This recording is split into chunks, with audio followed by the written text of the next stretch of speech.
I bought the 40 acres outside Boone the way a drowning man grabs at anything that floats.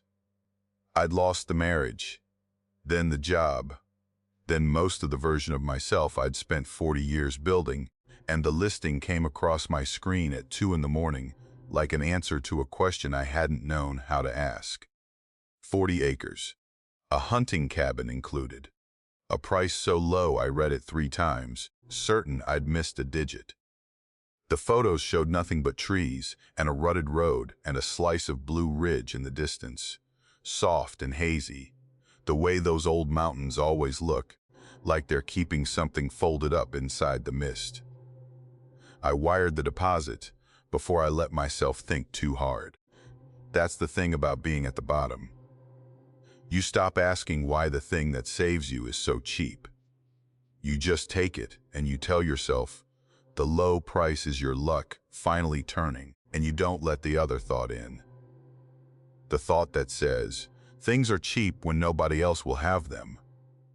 The closing was done by mail.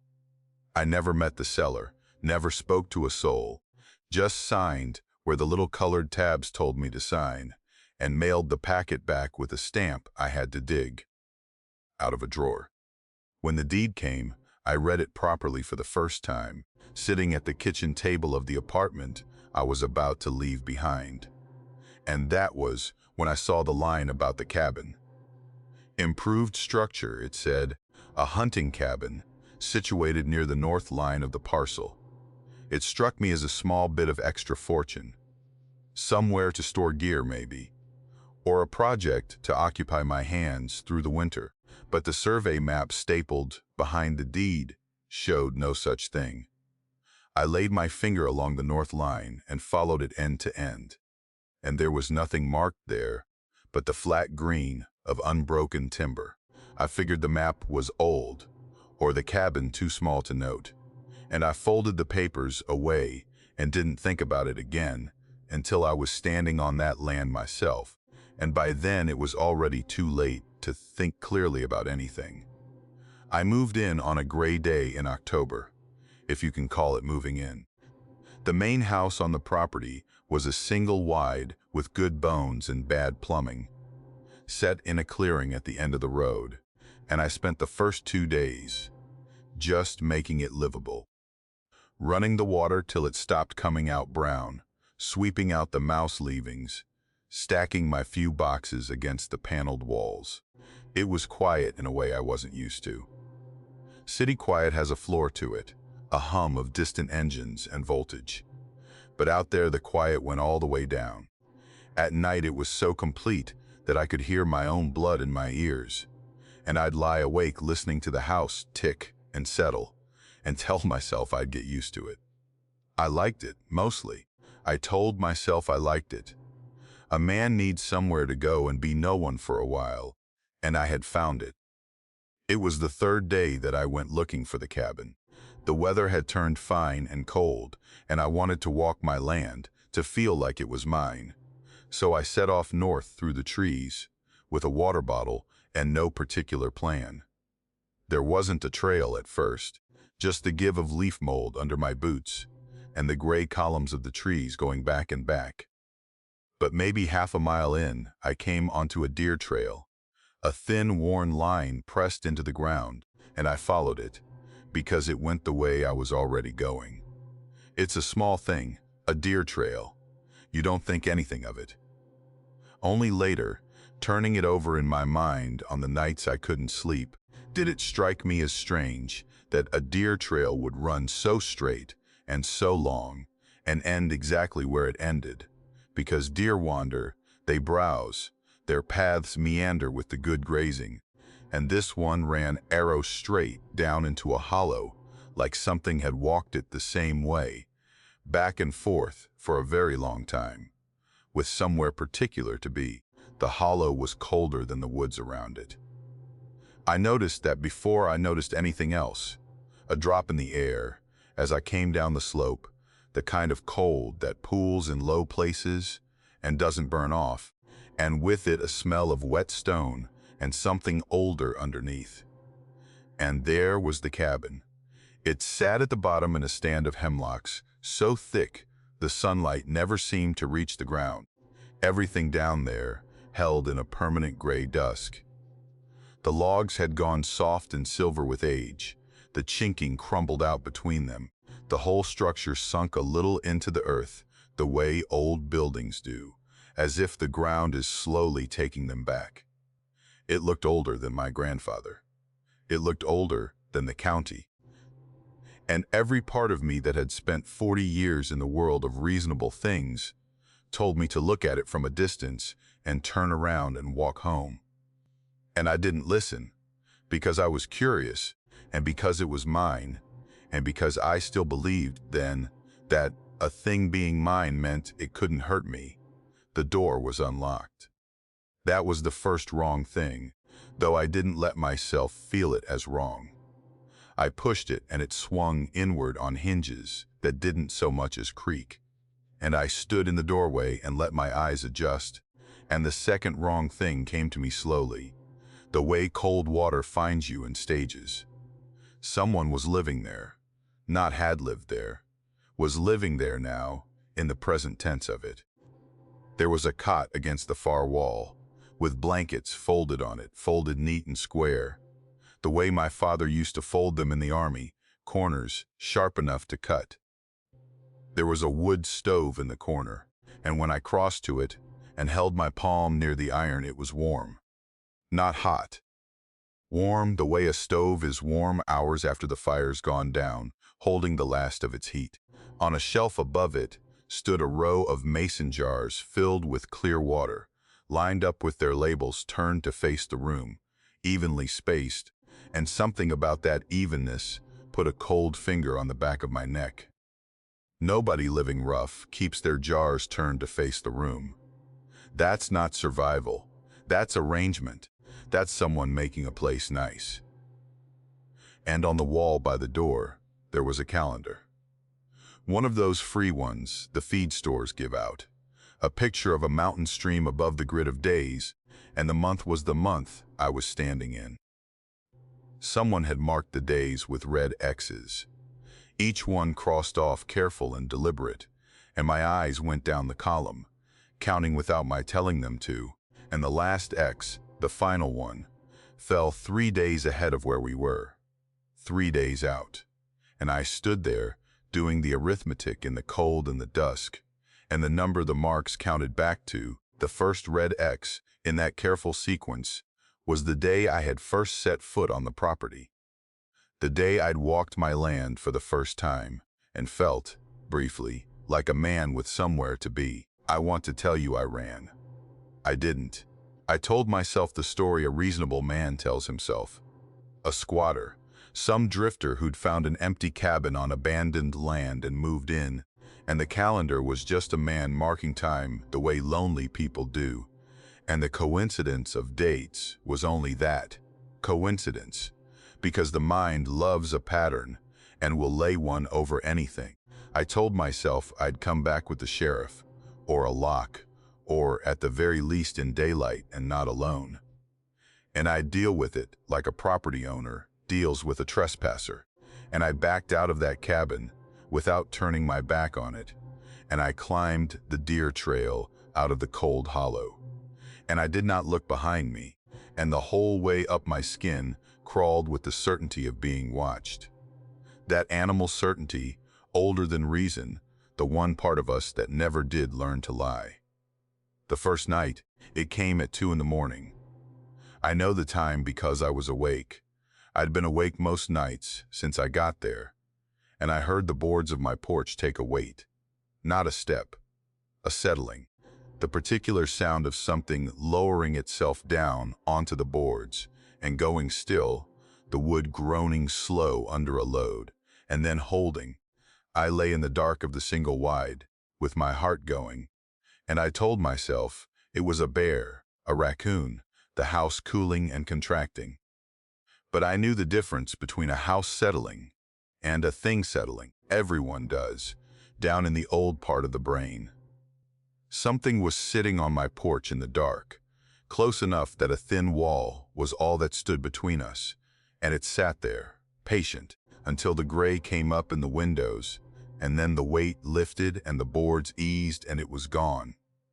In the morning, there were blankets on my steps, folded neat and square, corners sharp, laid down careful in the center of the top step, like an offering or an invitation.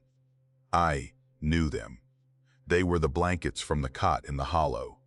And when I made myself pick them up, my hands not quite steady, they carried the smell of that place, wet stone and cold, and the deep mineral dark under the hemlocks, where the sun never came. I stood on my own porch in the morning light with those blankets in my arms, and I understood, finally and completely, that I had not found a squatter. Something had found me, something that lived down in that cold hollow, in a cabin that folded its blankets and turned its jars to face the room, and marked off the days on a calendar toward some final X 3 days out, and it had been counting toward the day I arrived. And now, it was coming up the deer trail at night, to sit on my porch and leave me the bedding, the way you'd make up a room for someone you were expecting, someone you'd been expecting a long time. I stopped going outside after dark. I put a chair under the door handle, which is a foolish thing that makes you feel better and does nothing, and I lay awake through the 2 o'clock hour every night, listening to the weight come and settle and wait and leave. And every morning the blankets were there, and I brought them in, because I couldn't stand to leave them, and I couldn't stand to keep them, and I couldn't make myself carry them back down into the hollow, because that would mean going down there again, and I would not go down again for anything in this world. It was 2 weeks before I drove into town and sat across a desk from the county clerk and asked her, as casual as I could manage, about the north parcel of my land, about the old family cabin down in the hollow, near the line. She was a kind-faced woman past 60, and she went to her records the way clerks do, and I watched her face change as she read, watched the kindness go careful and closed. She said the north parcel had been condemned in the winter of 1961. She said there had been a family living up there, back in, and that one winter they had simply gone, not moved, not died that anyone could find, just gone. The whole family, house left as if they'd stepped out between one breath and the next. The county had condemned the land, and it had sat empty ever since, changing hands cheap every so often when somebody like me came along and didn't ask enough questions. And then she looked at me over her glasses and told me the last thing, the thing I've carried ever since. She said there was no cabin on the north parcel. There never had been. The family that vanished in 61 had lived in the main house, the one my single wide now stood where. Whatever I'd found down in that cold hollow was on no map and no deed and no record the county had ever kept. And by rights, she said, it shouldn't be there at all. I still own that land. I never went back down the deer trail. And after a while, I stopped hearing the weight on the porch at night. Though I've never been sure whether that means it left or only stopped needing to knock. I moved away. I live somewhere flat now, somewhere without hollows, somewhere the sun reaches the ground. But I've never sold the 40 acres. And people ask me why, when I could use the money, when the land does me no good sitting empty. And I tell them a version of the truth. I tell them I'm afraid of who would buy it. But that's not the whole of it. The whole of it is the thing I don't say, the thing that keeps me awake in a house 400 miles from those mountains. I'm afraid of who would move in, yes, but I'm more afraid of what they'd find waiting when they went walking on their new land, some fine cold morning, a cabin that isn't on any map, in a hollow the sun never reaches, with the stove still warm, and the jars turned to face the room, and the blankets folded neat and square. And I'm most afraid that they'd notice, the way I never let myself notice until it was far too late, that on the calendar by the door, the red X's have started counting again, careful and deliberate, one for each day toward some final mark 3 days out, counting toward the day they arrived, counting down to whatever it is that comes when the counting stops. My Uncle Del took me. In the winter, I turned 9. After the road ice took my mother and father, both on a curve outside Blowing Rock, and he raised me the rest of the way in the cabin his own father had built with his own hands along a creek in Watauga County. It was a good cabin, low and solid, the logs squared and fitted so tight you couldn't slide a knife blade between them, set on a bench of flat ground above the water, where the creek ran loud in spring and went to a whisper in the dry months. Del was not a warm man, but he was a steady one, and after the world had proven to me how fast the warm things get taken away, steady was what I needed, and steady was what he gave. He taught me to split wood, and set a trot line, and read the weather off the shoulder of the mountain, and he taught me his rules. He had a lot of rules, Del did, and most of them made plain sense the way rules do when you live far from other people and close to the ways a mistake can kill you. Don't waste water, even in a wet year, because the well was old and the creek could turn on you. Don't leave the stove banked too high overnight, because his father's brother had died that way, in a cabin that burned down around him while he slept. Keep the axe sharp, because a dull axe is what glances off the wood and into your leg. Every rule had a reason, and if you asked Del, the reason he'd give it to you plain, standing there with his thumbs hooked in his suspenders, patient as a stone. Every rule had a reason but one. The one rule that had no reason I could get out of him was the rule about the knocking. If someone knocked at the door at night, Del said, you could answer the first knock. You could answer the second knock if it came. But you never, ever answered the third. I asked him about it more times than I can count, the way a child worries at the one loose thread, and he never would explain it the way he explained the others. He'd just get a look on his face, a closing up look, and he'd say the same words every time, word for word, like something learned by rote and passed down careful so as not to lose a syllable of it. The third knock isn't a person, he'd say. It only sounds like one. And that was all. No story behind it, no dead relative to point to, no reason a boy could hold in his hand and understand. Just those words, and the closing of his face, and the way his eyes would go to the door for a moment before he looked away. I thought it was foolishness. I'll be honest about that, because it matters to what came after.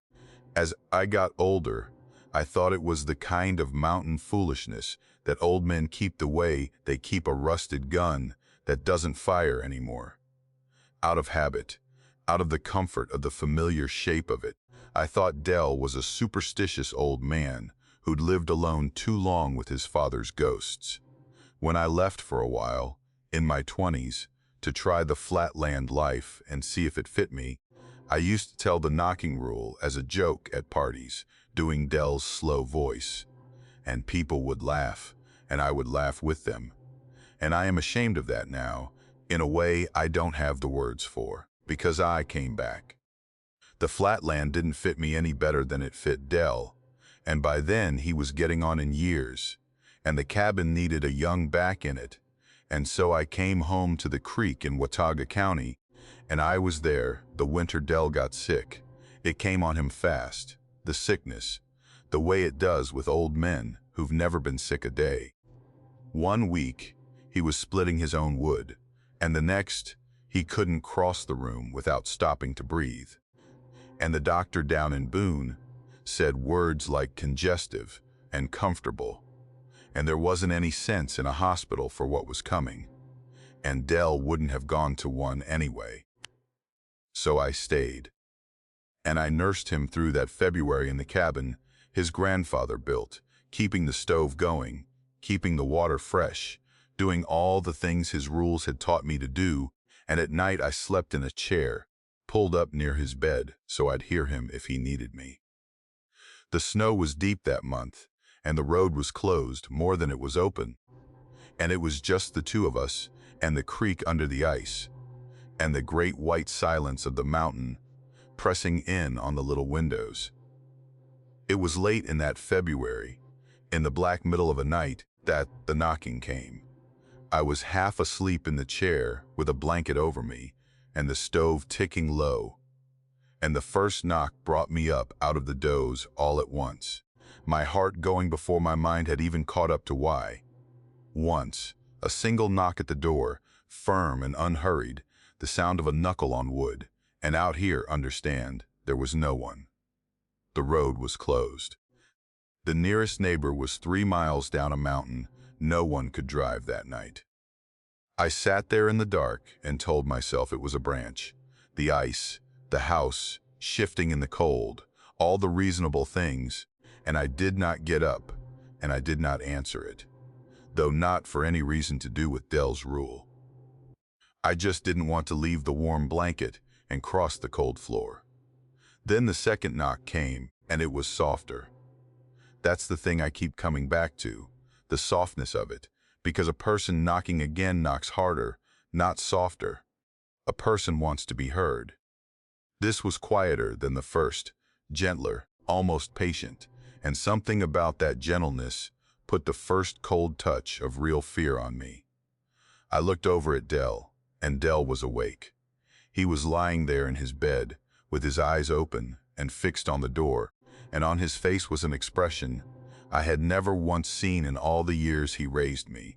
Not fear exactly, but a kind of terrible recognition, the face of a man, seeing something arrive that he had known his whole life was coming, and had hoped, against all his knowing, that he might die before it did.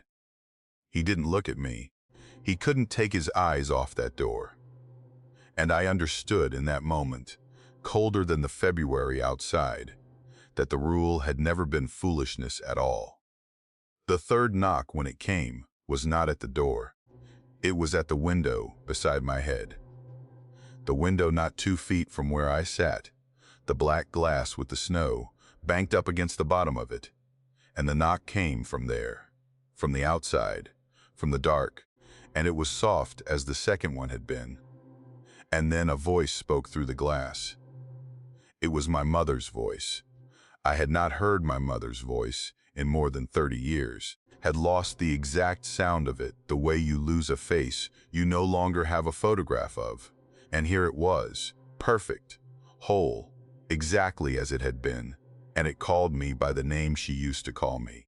Not my given name, the little name, the soft one, the one that was hers and only hers, that no living person knew, because the only person who ever spoke it had died on an ice-slick curve outside Blowing Rock when I was 9 years old. It said that name, gentle and glad, the way she used to say it when she came to wake me for school. And it said, "Honey, it's so cold out here, won't you let me in?" I would have. God help me. I was already moving, already turning toward that voice with something opening up in my chest that had been closed and scarred over for 30 years. And if I had been alone, I would have gone to that window and I would have opened it. And I do not let myself think about what would have come through. But Dell's hand closed on my wrist. He'd found the strength from somewhere, that dying old man. And he gripped me so hard, I felt the bones grind. Hard enough that the bruises were there for 2 weeks after, 4 dark ovals where his fingers had been. And he pulled me back down into the chair, and he did not say a word, only shook his head, slow, his eyes still on that window, and his hand a manacle on my arm. So I did not answer it. And because I did not answer it, it kept trying. That's what I learned that night. The thing that isn't in the rule, the thing Dell never told me, because I think even he didn't know it, having never gotten this far, that the third knock refused, does not simply leave. It works. It went through the voices one by one, patient, testing, all the long black hours until dawn. It was my mother, And when my mother didn't move me, it was my father. His voice rougher, calling me son, telling me to quit being foolish and open the door for my mother. She's freezing out here. And when that didn't work, it was a girl I'd loved when I was 22 and lost. And it knew things. It said things only she could have known. And then it was a friend dead in a war. And then it was Dell's own voice, which shook me worse than any of them. Because Dell was right there beside me with his hand on my wrist. And yet his voice was also outside the glass, warm and easy, saying it was all right. It was safe now. I could open the door. Every voice I had ever loved and lost. It had them all, and it wore them one after another through the dark. And Dell and I sat in that chair, holding on to each other, and did not answer, did not speak, did not so much as look at the window, until the black in the glass finally went to gray, and the voices thinned and stopped, and it was gone. We never spoke of it, Dell and I. In the morning, the snow under that window was smooth and unbroken. No track in it, nothing, and Dell wouldn't meet my eyes when I looked from the glass to him. And I understood that some things you do not talk about because talking about them is a kind of door too. He died that spring when the creek came up loud again with the snow melt. I buried him on the bench above the water next to his father, and I sold the cabin to a young couple from off the mountain who thought the creek was pretty, and I did not tell them about the rule, and I have to live with that. I moved down into town. I told myself I was leaving it behind, that whatever lived up on that mountain was tied to that mountain, to that old cabin, to the cold and the isolation and the deep woods, and that down here among the streetlights and the neighbors and the ordinary world it could not follow. I live in a house with a doorbell now. That seemed to matter when I bought it. A doorbell, a modern thing, an electric chime, not a knuckle on wood.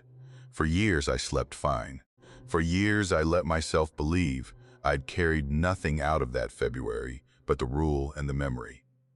But last month, at 3 o'clock in the morning, in my house in town, with the street light coming orange through the curtains, someone knocked. Not the doorbell, a knuckle on the door, firm and unhurried. Once, I lay there in the dark and told myself all the reasonable things, the way I did that first night in the chair. And then, softer, gentler, patient as the grave, it came again. Twice. I have been sitting up ever since. I am writing this down instead of sleeping, writing it fast, because I need someone to know the rule, in case I'm not here to tell it, in case this is the night I finally get it wrong. It has not knocked the third time. It's been an hour now, and it hasn't, and I know how it works.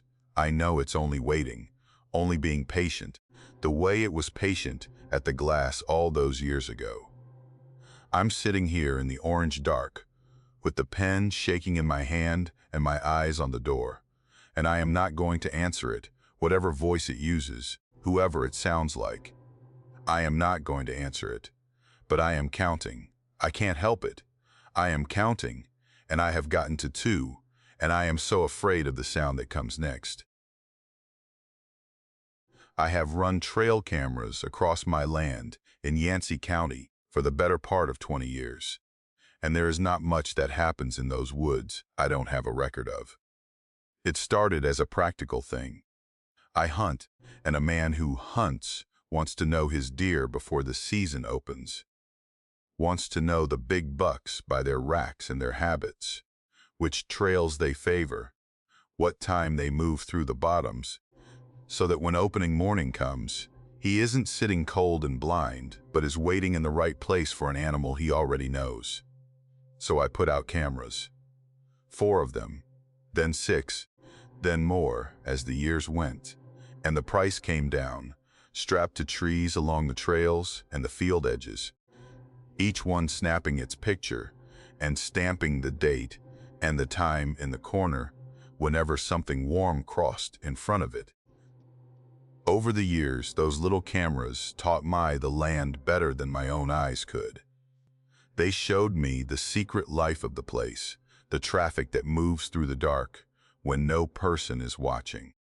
The cabin I hunt from belonged to my father, and to his father before him, a plain board cabin, set back in a fold of the mountains at the end of a road that turns to mud 6 months of the year. My father died in that cabin, in his sleep, an old man in his own bed, and that was a mercy, and I've never been sorry he went that way. I kept the place after. Couldn't have sold it if I'd wanted to, which I didn't. It held too much of him, and too much of me as a boy, learning the woods at his elbow. I'd go up on the weekends through the fall, sleep in the back room the way I always had, and hunt the ridges above the cabin in the gray mornings. And I kept one camera aimed at the clearing behind the cabin, not for deer especially, just because it was habit, just because I liked scrolling through the pictures on a Sunday and seeing who had come and gone in the night, the does picking across the grass, the turkeys, now and again, a black bear rolling through fat on acorns before the cold shut it down. My own truck coming in on Friday evening, the headlights washing across the frame. Ordinary things. For years and years it was ordinary things. Then came the October 2 years ago, and that camera started catching something else. The first night, I almost didn't notice it. I was scrolling through the week's pictures on my phone at the kitchen table down in the valley, and most of them were the usual. Deer, a raccoon, wind moving the grass and tripping the sensor. But there was one, stamped 3-wall-4 in the morning, that stopped my thumb. Out at the tree line, at the very back edge of where the camera's flash could reach, there were 2 points of light. Eye shine, 2 eyes catching the infrared and throwing it back the way an animal's eyes will. That was nothing new in itself. But these eyes were high, too high. I know the height of a deer's eye and a bear's, and I have seen every animal that walks that mountain caught in that same frame 100 times, and I know where their eyes ride when they're standing in that spot. These were up near 6 feet off the ground, maybe higher. 2 pale coins floating in the black at the edge of the trees, and there was no body I could make out around them. Just the eyes, facing the cabin. I looked at that picture a long while. Then I told myself a bear can stand, that a bear up on its hind legs would put its eyes about there. And I put my phone down, and I did not quite believe myself, but I let it go. It came back the next week, and the week after. Always in that same window of the night, right around 3 in the morning, and week by week. And this is the part that started to work on me, lying awake down in the valley thinking about it. Week by week, it was closer to the cabin. The first weeks it was back at the tree line, just the eye shine. Then it was out of the trees, standing in the open grass of the clearing, and now the flash caught more than the eyes. It caught a shape, and the shape was wrong in a way I had trouble putting words to even to myself. It stood upright, on 2 legs, tall, but it did not stand the way a man stands. There was something in how the limbs were arranged, the angles of it, the way the weight seemed to hang, and when I got the pictures where it was moving, the camera catches a burst, 3 or 4 frames a second or 2 apart. I could see how it walked, and the walking was the worst of it. It walked upright but wrong. I have tried 100 times to say what I mean by that, and the closest I can come is this. It walked the way a man might walk, if he had to think about every part of it, if he'd been shown a picture of a person walking, and was doing his best to copy it without ever having done it before. The joints worked in a sequence that wasn't right, a hitch and a fold to it, the knees and the hips and the long arms all moving in an order that turned my stomach to look at. It was the walk of something wearing the shape of a man, the way you'd wear a coat that didn't fit, and it never once looked at the camera. That's a thing you learn. Watching enough trail cam footage. Animals notice the camera. They'll clock the little box on the tree. Some of them, especially the deer, and you'll catch a picture of one staring right down the lens, ears up, trying to work out what it is. This thing never did. In every picture, through all those weeks, it was looking at the cabin, and not at the cabin generally, at the window. The back window, the one that led into the room where I slept when I was up there, the room that had been my father's. Frame after frame, week after week, that pale, wrong face turned toward the black glass of the window I slept behind. Like it was studying it, like it was learning it, like it was waiting for something on the other side of that glass to hold still long enough. I told myself it was a prank. I want you to understand that I am not a foolish man. And I did not leap to anything. I told myself, some kid had a ghillie suit. Some fool, with too much time, was creeping around my land at 3 in the morning to get a rise out of me, and I got angry about it more than scared, and I resolved to catch him. I started staying up there on nights I could, sitting in the dark in the front room, with my father's old rifle across my knees, waiting for 3 o'clock, watching that back window. And the nights I stayed, nothing came. The camera caught nothing on the nights I was awake and waiting. It only came on the nights I slept. It knew, somehow, the difference. It only walked out of those trees toward my window. On the nights I had given up and gone to bed and left the glass unwatched. And then there was the night that ended it for me. I had driven up on a Friday, tired from the week, and I'd sat up till near 2, and then given in and gone to bed in the back room, in my father's room, behind that window. I slept the whole night through, hard, no dreams I remembered, and in the morning I made my coffee and sat down and scrolled the camera, and there it was, stamped 3:14 in the morning. It was at the glass. Not in the clearing, not at the tree line. It had crossed the whole clearing and come right up to the cabin, and it was standing at the window. My window, its wrong, pale face filling most of the frame, close enough to the glass that I could see there. Was no expression on it at all. And behind it, small and dark through the reflection, was the shape of the room where I lay sleeping not 3 feet away.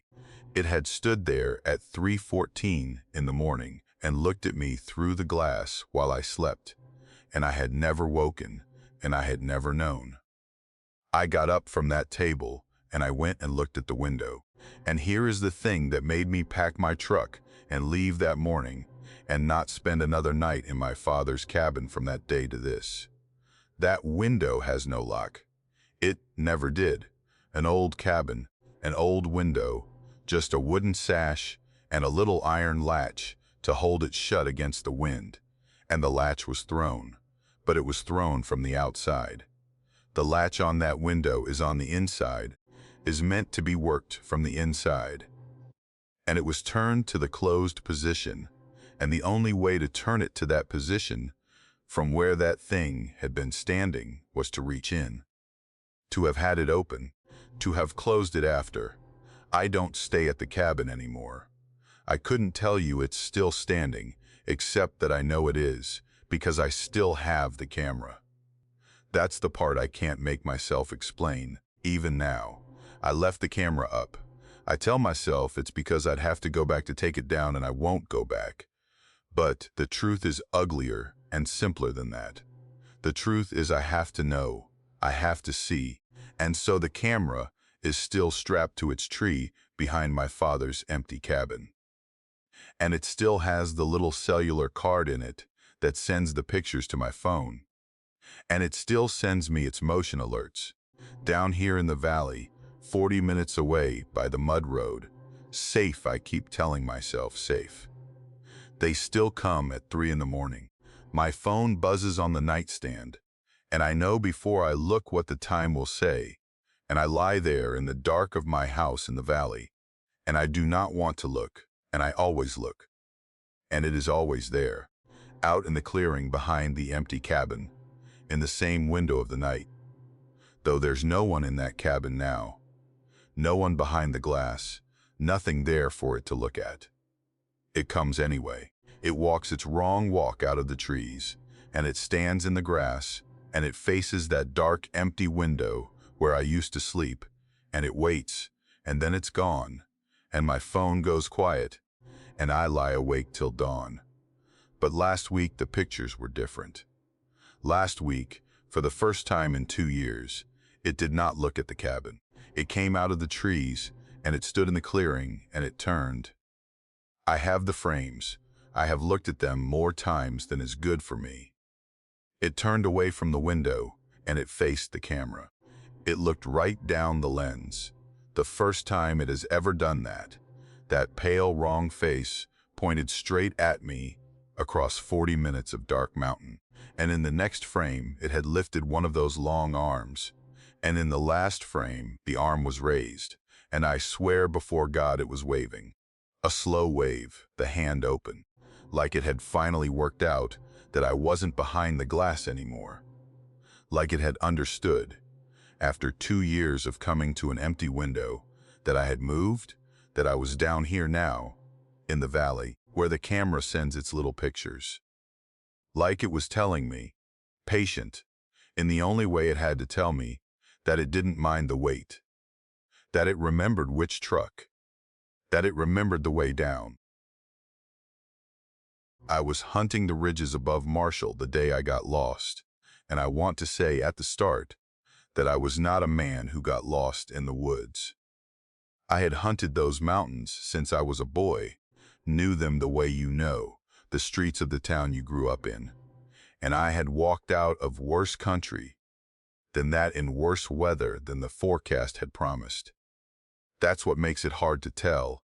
A man who's careless gets what's coming to him, and there's a kind of sense in it. But I was careful, and I knew the ground, and it happened to me anyway, and that has never once let me rest easy in the years since. The forecast has it called for flurries in the late afternoon. Nothing to trouble a man dressed for November, and I'd gone up early, after a buck I'd been watching all season, working the high benches above the laurel, where the big deer bed down. I was miles from the truck by midday, deep in country that folds and folds on itself up there, ridge behind ridge, all of it looking the same when the light goes flat. And the snow came early. It came fast too, faster than any flurries. 1 hour the sky was a high, thin gray, and the next it had come down to the treetops, and the flakes were driving sideways, thick as anything, and the whole world closed up to a white circle, maybe 40 feet across, with me standing in the middle of it. I told myself to keep my head. I turned downhill, because downhill takes you to water, and water takes you to a road, and I walked, and the snow got deeper, and the lights started going, and somewhere in there I understood that I did not know which way was which anymore. The mountain had turned me around the way it does, quiet and complete, and I was a careful man who knew that country, and I was lost in it, with the dark coming and the cold coming faster. I don't mind telling you I was afraid. A man dies of that, up there, every few winters, gets caught out, gets turned around, and they find him in the spring. I was working hard not to think about it, and just to keep moving and keep my blood up, and that's when I smelled the wood smoke. You can't mistake wood smoke for anything else, and there is no sweeter smell in the world to a man in my situation than smoke, because smoke means a chimney, and a chimney means a roof and a fire and people. I turned toward it and pushed through the snow, and the trees opened up, and there was a cabin. Low and old, snow already banking on its roof, and a good gray column of smoke rising straight up out of the stone chimney into the falling white. There was warm yellow light in the windows. I have never in my life been so glad to see anything.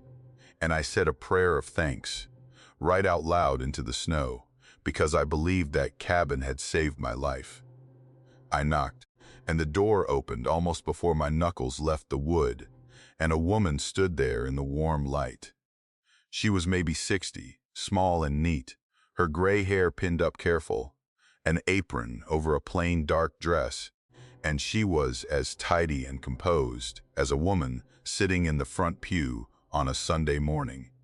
And the thing I remember, the thing that struck me even then, before I had any reason to think anything was wrong, was that she did not look surprised. A stranger, a big man in snow-caked hunting clothes, appearing out of a blizzard on her doorstep, miles from anywhere, and she looked at me the way you'd look at your own boy coming in late for supper. "Oh," she said, "there you are. Come in out of that. You'll catch your death." Like she'd been expecting me, like she'd set a place, and had only been waiting for me to arrive. Inside, it was warm and clean, and it smelled of wood smoke and of stew cooking, and I nearly wept with the relief of it.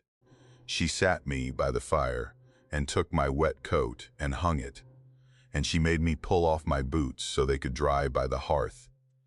And she brought me a bowl of stew that was the best thing I have ever eaten, though I'll allow a half-frozen lost man is no fair judge of cooking. She fussed over me, kind as could be, and she talked.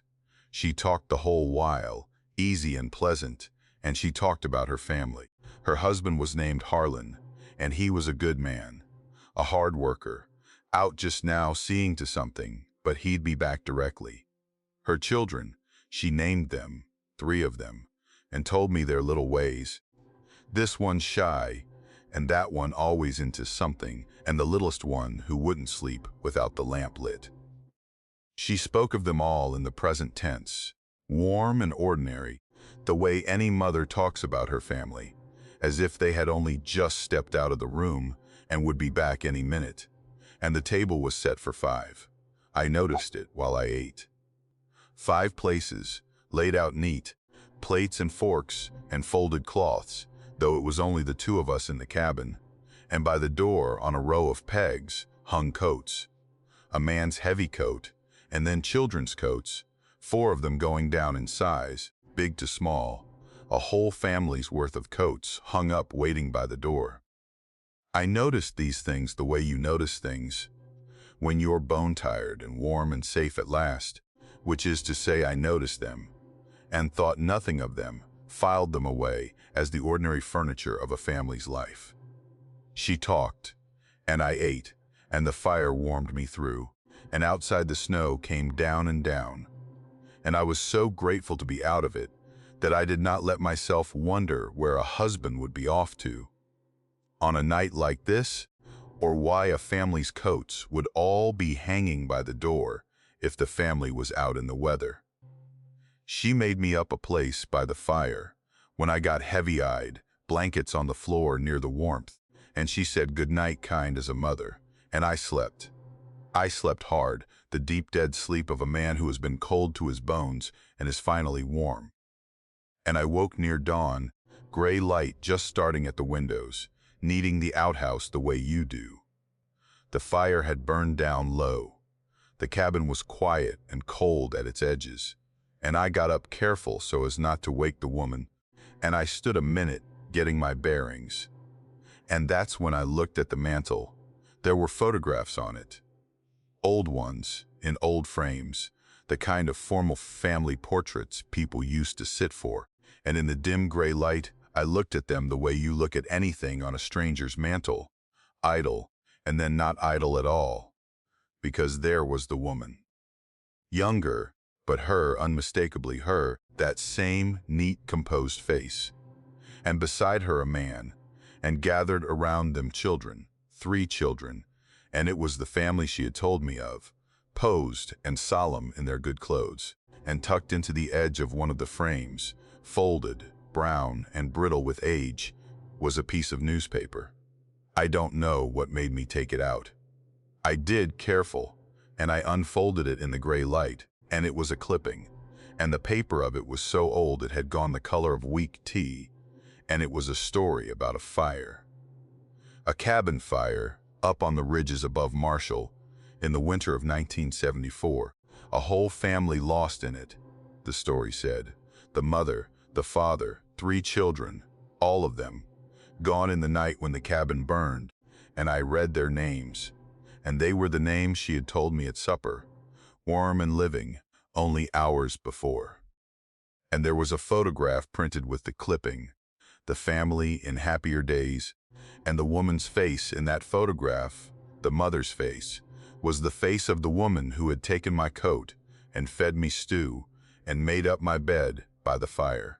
I stood there with that brittle scrap of paper in my hands, and I felt the warmth of that cabin turn to something else around me, felt the whole night I'd spent there rearrange itself into a shape I couldn't bear to look at straight on.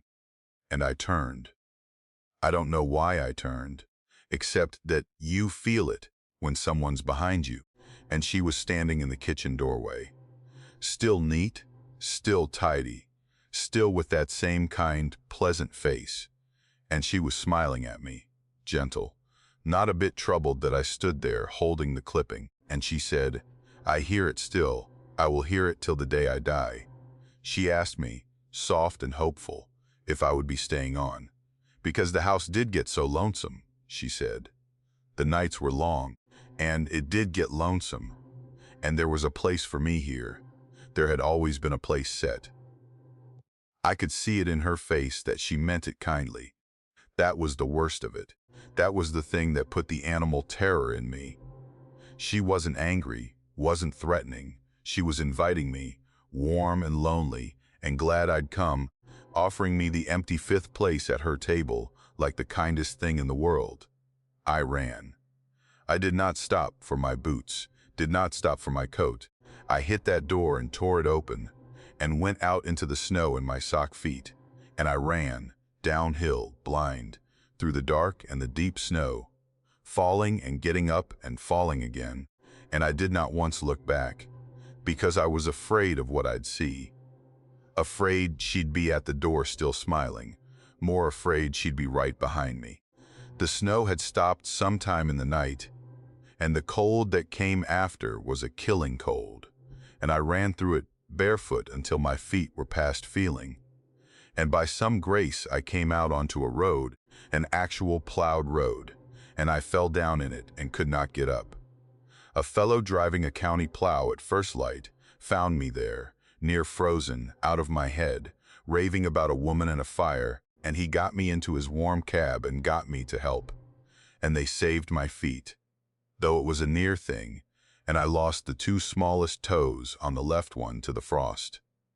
When I could talk sense, I told the sheriff's people. And they were kind, and they didn't quite believe me, but they went up to look, because a man had nearly died, and they had to. They followed my track back up the mountain to where I said the cabin stood, and there was no cabin. There was a foundation of old fieldstone, blackened, and a fallen chimney, and the char of old burned timbers, gone soft and gray with the years, and half sunk into the ground. A place that had plainly not had a roof or a fire or a living soul in it for 50 years. A family had burned there. In 1974, the county record said, just as the clipping told it, there was no cabin, there was no smoke, there was nothing standing on that ground, and had not been for half a century. But my boots were there. The deputy who went up told me himself, uneasy, not looking at me while he said it. My boots were sitting in the middle of that burned foundation, in the ashes, and they were dry, bone dry, though everything around them was snow and wet char, and the laces were tied, and they were set neat and square, side by side, toes pointed out toward the door that wasn't there anymore. Placed, waiting, the way you'd set a man's boots by the door at night, if you expected he'd be needing them in the morning, if you expected he'd be staying on. And I have never gone back up those ridges, not in all the years since, and I have never stopped thinking about her standing in that doorway, lonely and kind, keeping the fire, and setting the table, and hanging the coats by the door, waiting through the long cold nights in a cabin that burned down before I was born, For someone to come in out of the snow and fill the empty place she'd always kept set. The rental was cheap because it was remote, and I needed cheap and remote both in about equal measure. It was a one-room cabin off a forest road in Madison County, the kind of road that stops being paved, and then stops being gravel, and then is just two ruts in the dirt, going up into the trees, and the listing had barely any photographs, and a price so low, I figured there had to be something wrong with the plumbing or the roof. But I wasn't in a position to be particular. I had told everyone I was going up there to write a book, and I had told myself the same thing, and maybe at the start I even believed it. The truth was closer to this. My life down in the world had come apart in the quiet way lives do. No single disaster, just a long, slow unraveling of the work and the people until there wasn't much left holding me anywhere, and I wanted to go somewhere no one knew me and be alone with the wreckage for a while. Remote was the whole point. I wanted to be someplace where I couldn't hear another human being. I got exactly what I asked for, which is a thing you should be careful about. Up in those mountains, it was a decent little place once I'd aired it out. One room, a wood stove, a bed against one wall, and a plank desk under the single window, and a rough floor of wide old boards worn smooth by years of feet. I set up my laptop on the desk and stacked my notebooks beside it, and told myself I was a man at work. The first few days were fine, better than fine. There's a peace to that kind of isolation. At first, the silence and the clean, cold air, and the way the light moves across the floor through the day. And I slept well, and I even wrote a little, and I thought I had made the right choice. It was the first week when I started hearing the scratching under the floor at night. It was a small sound, and I did what anyone would do, which is, I figured mice. An old cabin in the deep woods is going to have mice, and mice under the floor at night is about the most ordinary thing there is. It didn't trouble me. It was almost company, if I'm honest, a little sign of life in all that silence. I drove down to the gas station at the bottom of the mountain and bought a handful of snap traps, and I baited them with peanut butter, and because I couldn't get up under the floor easy, I set some at the edges, where I could reach the crawl space, and I tied strings to a couple and set them just inside a gap where a board had shrunk, meaning to pull them back and check them. Practical, ordinary. That's how it started, with peanut butter and mouse traps, which is why it took me so long to understand what I was really dealing with. The traps vanished. That was the first thing that wasn't ordinary. Not sprung, that I'd have expected. A mouse taking the bait and the trap snapping. Gone. The ones I'd tied strings to, the string and all, pulled down through the gap into the dark, under the floor, and not there when I went to check. A mouse does not carry off a snap trap the size of your hand, and it surely doesn't take the string with it. I told myself the strings had come loose, and the traps had fallen through, and I just couldn't see them down in the dark, and I set more, and those went too, and after a while I stopped setting them, because there was something about reaching my fingers down into that gap that I had started not to like. Though, I couldn't have told you why, because by then the scratching had changed. It had started to follow me. I noticed it slow, the way you notice a thing your mind doesn't want to admit. In the evenings, when I sat at the desk to work, the scratching would be under the desk, right under my feet, under the boards where my chair was, faint and steady. And when I gave up on the writing and went to lie on the bed, after a while the scratching would move, would travel across under the floor from the desk to the bed, and settle underneath me there. It went where I went. If I got up in the night and stood by the stove, it came and was under the stove. It was always beneath, wherever I put my body. as if whatever made it wanted to be as close to me as the floorboards would allow, wanted to keep no more than an inch of old wood between us.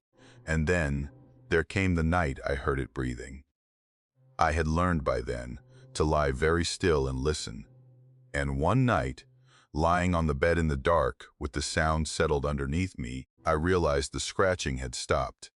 And there was another sound instead, slow and deep and deliberate, right below the boards, right below my body. It was breathing. A long, slow draw and a long, slow release, patient, unhurried, close enough that I could have matched my own breath to it. And I lay there rigid and listened to it breathe. And I told myself it was an animal, a big animal. A bear got up under the cabin. And even as I told myself that I knew a bear does not lie still directly beneath a man and breathe slow in the dark. And here is the thing that broke something in me that night. I noticed, lying there, that its breathing was matched to mine. Long draw for my long draw, slow release for my slow release. The two of us breathing together through the floor. And I did not believe it, so I tested it. I held my breath. I held it and lay dead still and listened. And the breathing beneath the floor stopped too. It held its breath when I held mine, and when I finally had to let mine go, in a rush, the one below let its go at the very same instant, so that our two breaths came out together as one sound in the dark, and I did not sleep again that night, or barely at all in the nights after. I should have left then. I know that now. But a man alone too long in a quiet place stops trusting his own judgment, starts to think maybe it's him. Maybe the isolation has gotten into his head, and I did not want to be the fool who fled a cheap cabin over mice and bad nerves. So instead, in the daylight, when the sun was up and the fear seemed smaller, I decided to look. I would pull up a board and see what was under there. An animal, a gap, an old pipe, some ordinary thing that would explain it all, and let me sleep.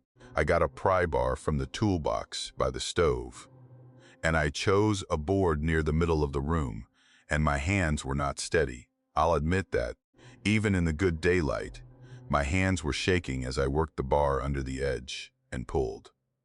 The nails came up with a screech, old, and long, far longer nails than a floor needs, and I got the board up and set it aside and looked down into the space beneath.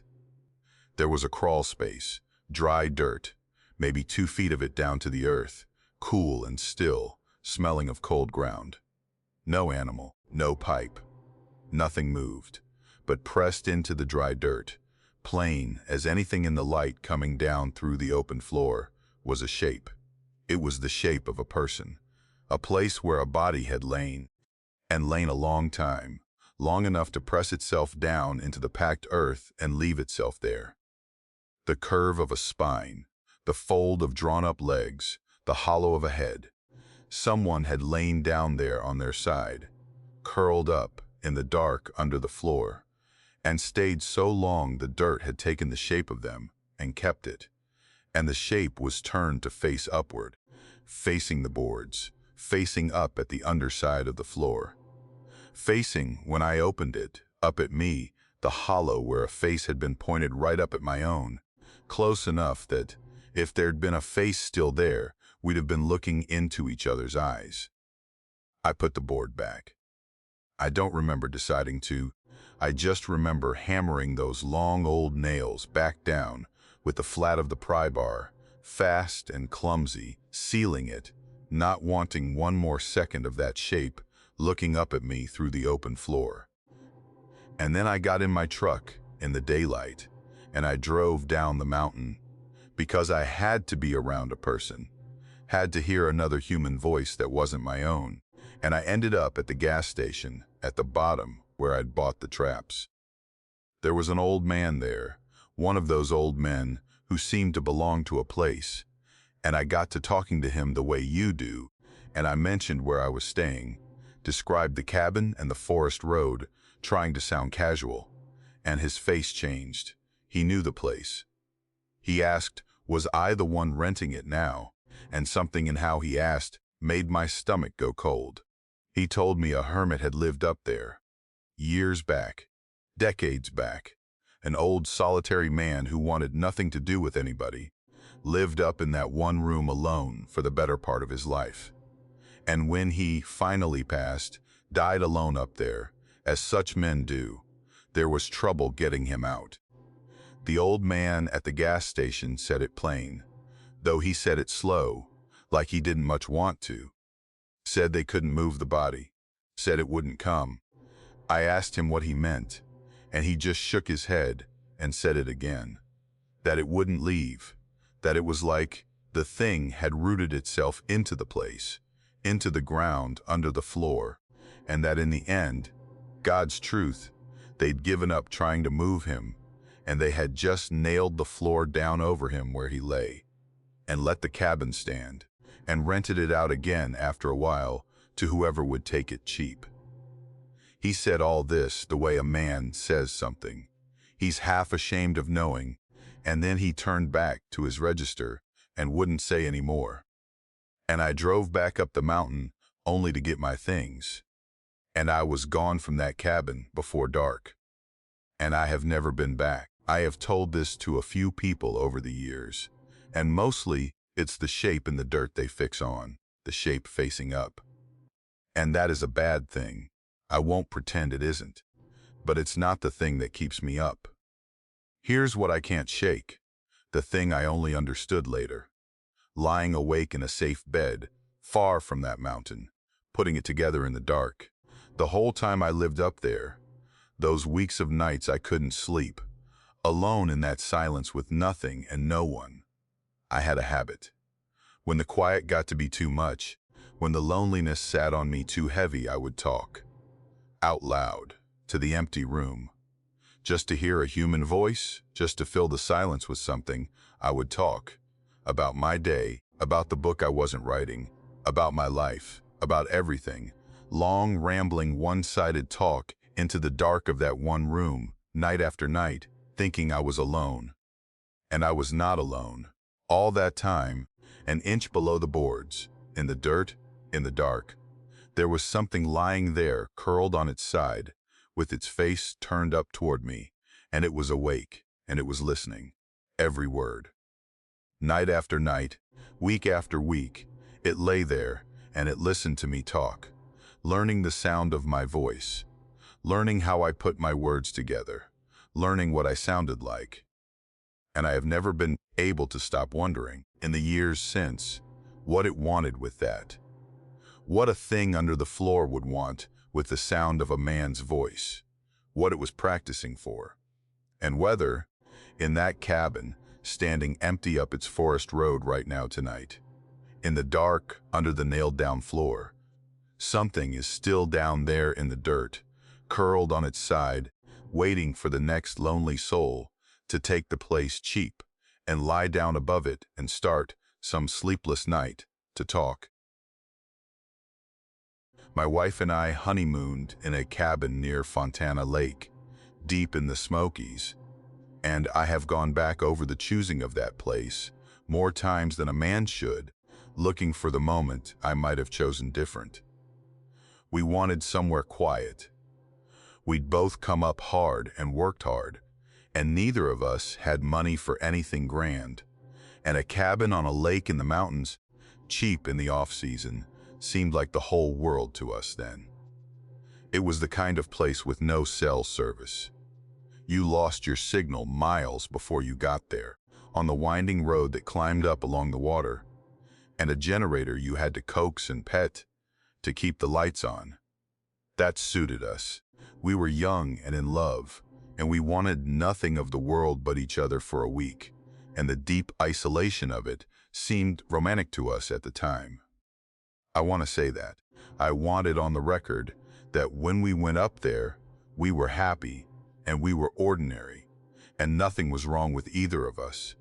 Because of what came after, and what my wife has become, I need it understood how we started. The cabin sat above the lake, down a track through the trees, with a view of the water through the trunks. Fontana is a strange, beautiful lake, long and deep and cold, the mountains dropping straight down into it on every side. And there's a stillness to it that we took for peace at first. The water is very dark. It doesn't sparkle the way lake water is supposed to. It holds the light down in it somehow. A deep green black even on a bright day. And the surface is so calm most of the time that the mountains lie in it perfect and upside down. A whole second range of mountains hanging below the real ones. We spent the first day happy. We hiked a little, we sat on the porch, we coaxed the generator and laughed about it. And that first night, we slept easy with the windows open to the cool air off the water. It was the second night that the boy came to the window. Our bed faced a window that looked out toward the lake, and it was late, and I was near sleep when I felt my wife go rigid beside me, and I opened my eyes and followed hers to the glass.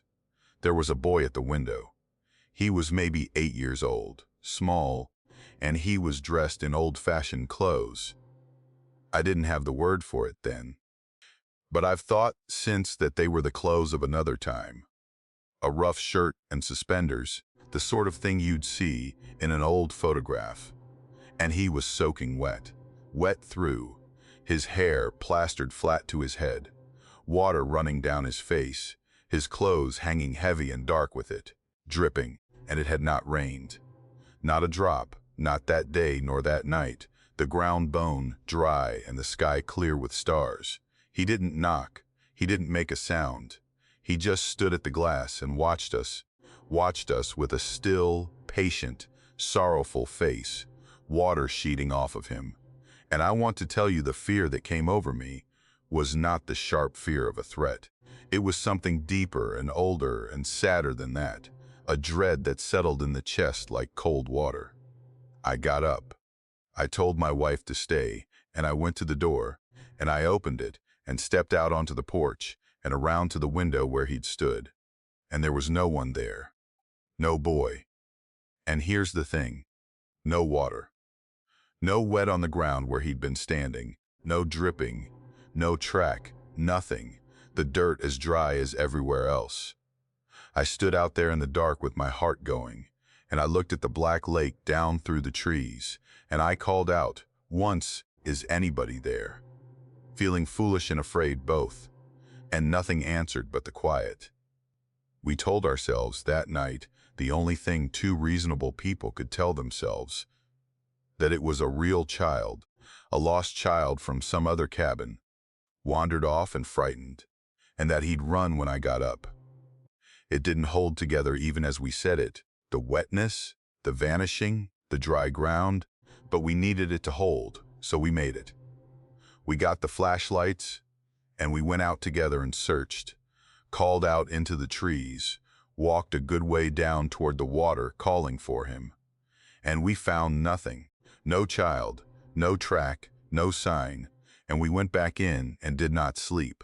And in the morning the sun was up, and the lake was calm, and we let ourselves half believe we'd dreamed it. He came back the next night, same window, same hour, soaked and dripping, watching us with that same sorrowful, patient face. And the night after that, and the night after that. Every night, the boy at the glass. And it was worse each time. Not because he did anything. He never did anything, never knocked, never spoke aloud, never tried the door. But because of what it did to my wife, she started to cry whenever he appeared. Not scream, not startle. Cry quietly, tears just running down her face, and when I asked her what was wrong, she couldn't rightly say at first. Then she told me, she said she could hear him. Not through the glass, not with her ears. In her head, she said, inside she could hear the boy, and he was asking her to come down to the water. He was cold, she said, so cold, and he'd been in the water so long, and he wanted his mother, and he thought, this is the part that she'd break down, telling me. He thought my wife was his mother, or he wanted her to be, wanted her to come down to the lake and be with him, because he was cold and alone and had been for such a long, long time. And I have to tell you about my wife, So you understand how this frightened me. She was not a fanciful woman. She had no patience for ghost stories, thought them silly, was the practical one of the two of us, feet on the ground, no nonsense. For her to sit there weeping and telling me she could hear a drowned child calling her to the water in that flat, certain voice frightened me more than the boy at the window ever did. It took us until the 5th day to reach the caretaker. He was an old fellow who looked after several of the cabins, and he lived down the mountain where there was signal. And when I finally got him on the phone from a spot on the road where a bar or two came in, I told him, awkward, feeling like a lunatic, that we'd been seeing a child at the window, a wet child, and that my wife was taking it hard. He was quiet on the line a long moment, and then he told me about the lake. He said Fontana wasn't always a lake. In the 40s they built the dam for the war, for the power the factories needed. And when they closed it, the water came up and up, and it drowned the valley that had been there. Whole towns, farms, churches, roads, communities that had been there for generations. All of it gone, under the water, that's still there today. They moved the living out, relocated the families, scattered them to wherever they could go, and they were supposed to move the graves, he said. The cemeteries, dig up the dead and move them to high ground before the flood. But there were so many, and some were old and unmarked, and some families couldn't be found to give permission. And, in the end, he said, they didn't get them all. A good many of the dead are still down there, under the water, in the drowned graveyards of the drowned towns, right where they were buried, with the cold lake standing over them 80 years deep. And then he said, the thing I've never been able to put down. Sometimes, he said, the ones down there come up looking for their people, the families that were moved away, not understanding that everyone they knew has been gone 80 years, that the world they're looking for is dead and scattered same as they are. They come to the cabins, he said, to the windows, looking for their mothers, their families, anyone, not knowing how long it's been, and the way he said it, tired and matter-of-fact, like a man telling you the road washes out when it rains, was worse than if he had been afraid. We left the next morning, a day early. We packed in the dark before dawn, both of us not speaking much, and we drove down that winding road along the black water, and I did not look at the lake, and I don't think my wife did either, and I felt the weight come off my chest a little more with every mile we put between us and Fontana. I thought that was the end of it. I thought we'd carried nothing away but a bad honeymoon story, the kind you'd tell years later and shudder at and half laugh. I thought whatever that was, it belonged to that lake, to that drowned valley, and that we'd left it behind in the deep, cold water where it lived. We live 400 miles from Fontana Lake now. 400 miles in a flat, ordinary town, in a house with a kitchen, with a window over the sink. And my wife has not been right since. It came on slow over the years. So slow I told myself I was imagining it the way you do. But she's not right. She stands at the kitchen sink some nights, late after I've gone to bed, and I'll wake and find her gone from beside me and come out. And she'll be standing there in the dark, with the tap running, the water just running and running down into the basin, and she'll be staring down into it, into the water going down the drain, with a look on her face I can't stand to describe. And last week I came out, and she was standing there like that, the water running, and she was murmuring, talking, soft, down into the sink, into the running water, and I stood in the doorway, and I made myself listen, and what she was saying, gentle, patient, like you'd comfort a frightened child, was that she was coming, that she'd be down directly, that he only had to wait a little longer, only had to be patient, and she'd come down to him soon. And I stood there in my own kitchen, 400 miles from that lake, in the dark, listening to my wife promise the running water, that she'd come down to it soon, and the only thought in my head, the thought that is still in my head every hour of every day, is that I don't know how he found her here. I don't know how he crossed 400 miles of dry land out of that deep, cold water to a house with a kitchen sink. I don't know how long he's been at our window in the dark while we slept, patient, dripping, waiting for her. And I don't know how much longer she means when she tells the water soon. When I inherited my grandmother's cabin in Mitchell County, I did not know what I was going to do with it, only that I could not sell it. It had been in the family longer than anyone living could rightly say, a low, sturdy cabin set on a shoulder of the mountain with a porch that looked out over a long green valley, and I had spent summers there as a child and remembered it as the one truly peaceful place I'd ever known. My grandmother had lived there alone until near the end, sharp and content in her solitude, and when she passed and the place came to me, I found I couldn't bear the thought of strangers in it. My own life down in the world had grown loud and crowded and unhappy in the way lives do, and so I did a thing that surprised everyone who knew me. I left. I packed what I had, and I went up to the mountain to live in my grandmother's cabin, alone, and see if I could find whatever it was she'd had up there that let her be so at peace. It was lonesome country. I'll say that plain, because it matters to what happened. The cabin sat at the end of a road that saw maybe one truck a week, and the nearest place with a store or a face was a long drive down the mountain, and the nights up there were a darkness and a silence that a person raised in town has to learn to bear. The first few days I felt it heavy, the aloneness, and I lay awake those first nights, listening to the great quiet, and wondering if I'd made a mistake.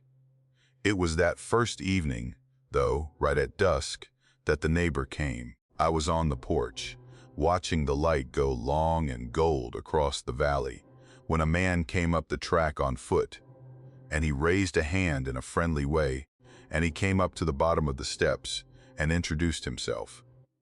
He was tall and lean and soft-spoken, with a gentle, unhurried way about him, and he said his name was Harlan, and that his own place was just over the ridge yonder, and that he'd seen the smoke from my chimney and wanted to welcome me, and see was I getting on all right. I was so glad of another human face that I'd have welcomed near anybody. But Harlan was easy company, and we sat and talked a while as the dark came down, and when it was full dark, he rose and bid me good night, and said he'd look in again, and off he went into the night, back toward his ridge, and I went to bed that first night, feeling a great deal better than I had, feeling like maybe I wasn't so alone up there after all. He came by most nights after that, always right at dusk. That became the shape of my days up on the mountain, the long, quiet hours of work and walking and tending the place. And then, as the sun went down and the light turned gold and the loneliness would start to press in, Harlan coming up the track to sit on my porch a while. And he was the best kind of company for a place like that. He knew the mountain, knew it deep, and he'd talk about the old families that had lived in the coves and hollows, the ones that had been there generations, and the ones that had left the way the mountains used to be before the roads and the outsiders came. He'd known my grandmother, spoke of her fondly. He had a way of talking about the old times that made them feel close, made the valley below us feel peopled with all the lives that had passed through it. I looked forward to those evenings more than I can tell you. In all that solitude, Harlan was the thread that kept me tied to the world of the living, and I was grateful for him past what I could have said. There were things about him. I noticed them, but a lonely person overlooks a great deal for the sake of company, and I overlooked these. He never came inside, not once. I'd offer, when the evening turned cool, come in by the fire, and he'd always beg off gentle. Said he was fine on the porch. Said he didn't want to trouble me. He never stayed past full dark. When the last of the light went out of the sky, he'd rise and say his good nights, and go, regular as anything, back over his ridge. And he never came in the daytime, only ever at dusk. I asked him once, feeling bold, if he wouldn't come by some morning and take a cup of coffee with me, and he smiled, that gentle, sad smile he had, and he said that mornings just didn't suit him, and something in how he said it kept me from asking again. I told myself he was a private man, a man of habits, the way old mountain men can be, and I let it lie. I did not want to look too hard at the one good thing I'd found up there.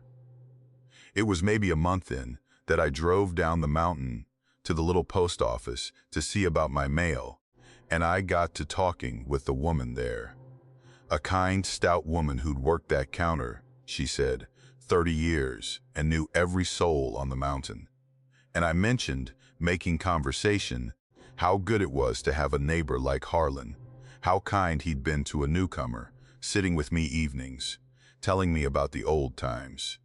And I described him, tall, lean, soft-spoken, over the ridge from my grandmother's place. The woman had been sorting stamps, and her hands went still. She set them down on the counter, and she asked me, careful, quiet, to describe him again. So I did, puzzled, and I told her his name once more, Harlan, over the ridge. And she looked at me a long moment with something in her face I didn't like, and then she told me.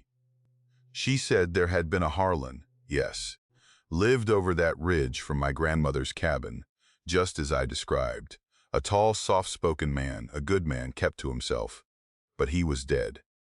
He had died the winter before last, 2 winters gone.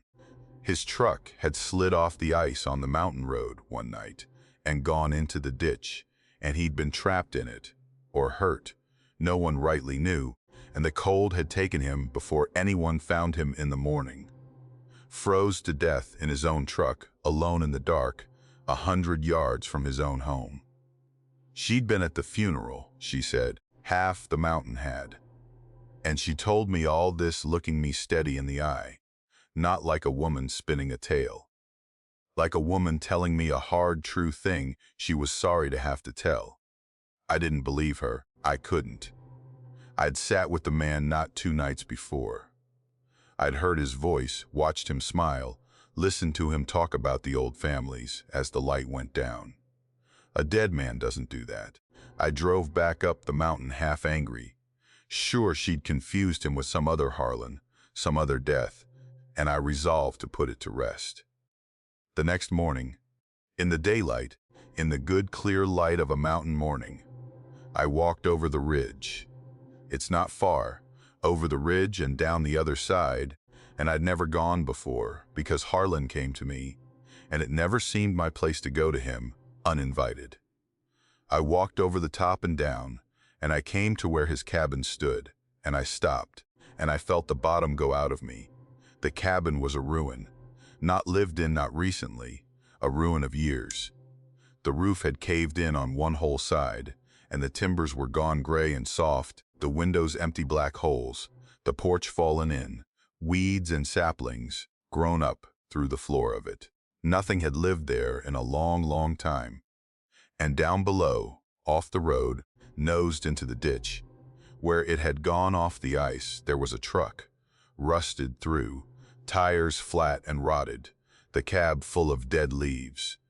A truck that had sat in that ditch through more than one hard winter. I stood on that ridge in the morning light, looking down at the ruined cabin and the rusted truck. And I understood that the woman at the post office had told me the plain truth, and that the man who had sat on my porch every evening for a month, who had told me about the old families and been so kind to me in my loneliness, had been dead 2 years. I don't know how I got back to my own cabin.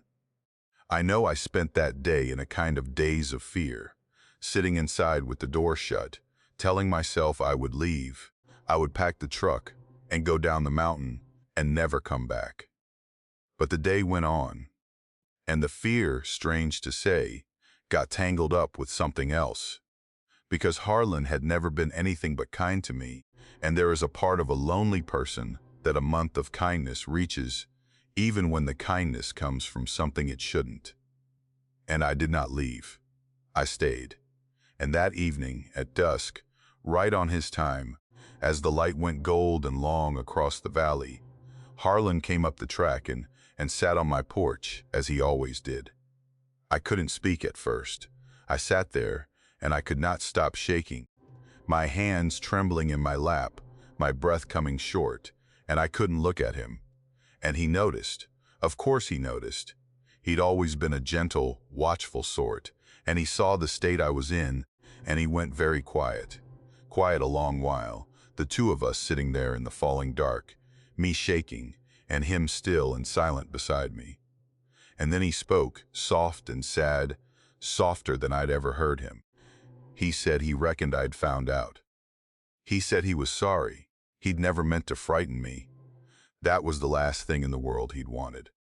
And then he told me, in that gentle, sorrowful voice, that he'd been so lonesome up here, so terribly lonesome, all this long time, in the dark and the cold, with no one, year on year, with no living soul to speak to. And that when I'd come, when he'd seen the smoke rise again from that chimney, it had been like a light in a long night, and he was so glad someone had finally come. And he said he hoped, and here his voice went even softer, and there was something in it that frightened me worse than anything the post office woman had said. He said he hoped I'd stay. A good long while. He hoped I'd stay a good long while. I'm still here. That's the part I don't know how to explain to anyone, least of all myself. It's been a long time now, longer than I like to count, and I am still up on this mountain in my grandmother's cabin, and Harlan still comes at dusk, and still we sit on the porch as the light goes down, and still he talks about the old families and the way the mountains used to be. He's kind to me. He's never once been anything but kind. But I have come to understand the shape of it now, the thing he wants, the thing behind the kindness, and it is the loneliest and most terrible thing I have ever known. He was alone up here so long in the cold and the dark, and now he isn't, because I came, and he does not want to be alone again. He wants me to stay. A good long while, and when I think about leaving, when I think about packing the truck and going down the mountain to the world of the living, where I still, I think, belong, the words dry up in me, and I can't. And another evening comes, and there he is at dusk, glad to see me, hoping I'll stay. I don't know how to make him understand that I can't stay forever, that I'm not like him yet, that I still have to go down someday to where the living are. Or maybe the truth, the thing I lie awake with, is that I do understand, and so does he, and that what he's really telling me, gentle and sad and patient, every single evening at dusk, is that he doesn't mean for me to leave this mountain at all. The job posting called it a fire lookout, but what it really was a test of how much a person can stand to be alone with themselves. I took it the summer after I graduated, when I still believed solitude was something you could sit inside like a warm room and come out of unchanged. I was 22. I'd read too much Thoreau, and not enough of anything true. They stationed me on a bald near the crest of the Pisgah Range. A cabin no bigger than a tool shed, with a catwalk running around the outside and a wall of glass at the top, so you could sweep the ridgelines for smoke. The nearest paved road was 11 miles down a track that a truck could only manage in dry weather. My whole tether to the rest of the human species was a radio, a black handset on a coiled cord, and the net of other watchers and rangers scattered across those mountains.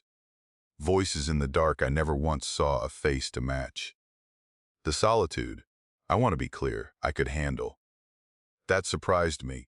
I'd braced for the loneliness to come at me like a wave. And instead it came in slow, the way water finds the low places in a field.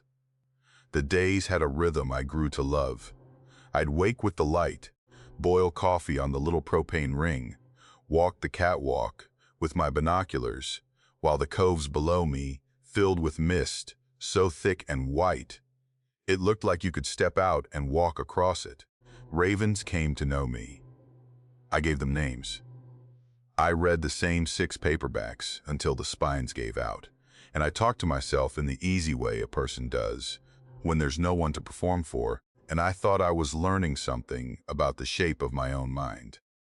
For a while, I was almost happy up there. In a clean and simple way, I have not been happy since. It was the sound that undid me, and I need you to understand that it was not the wind.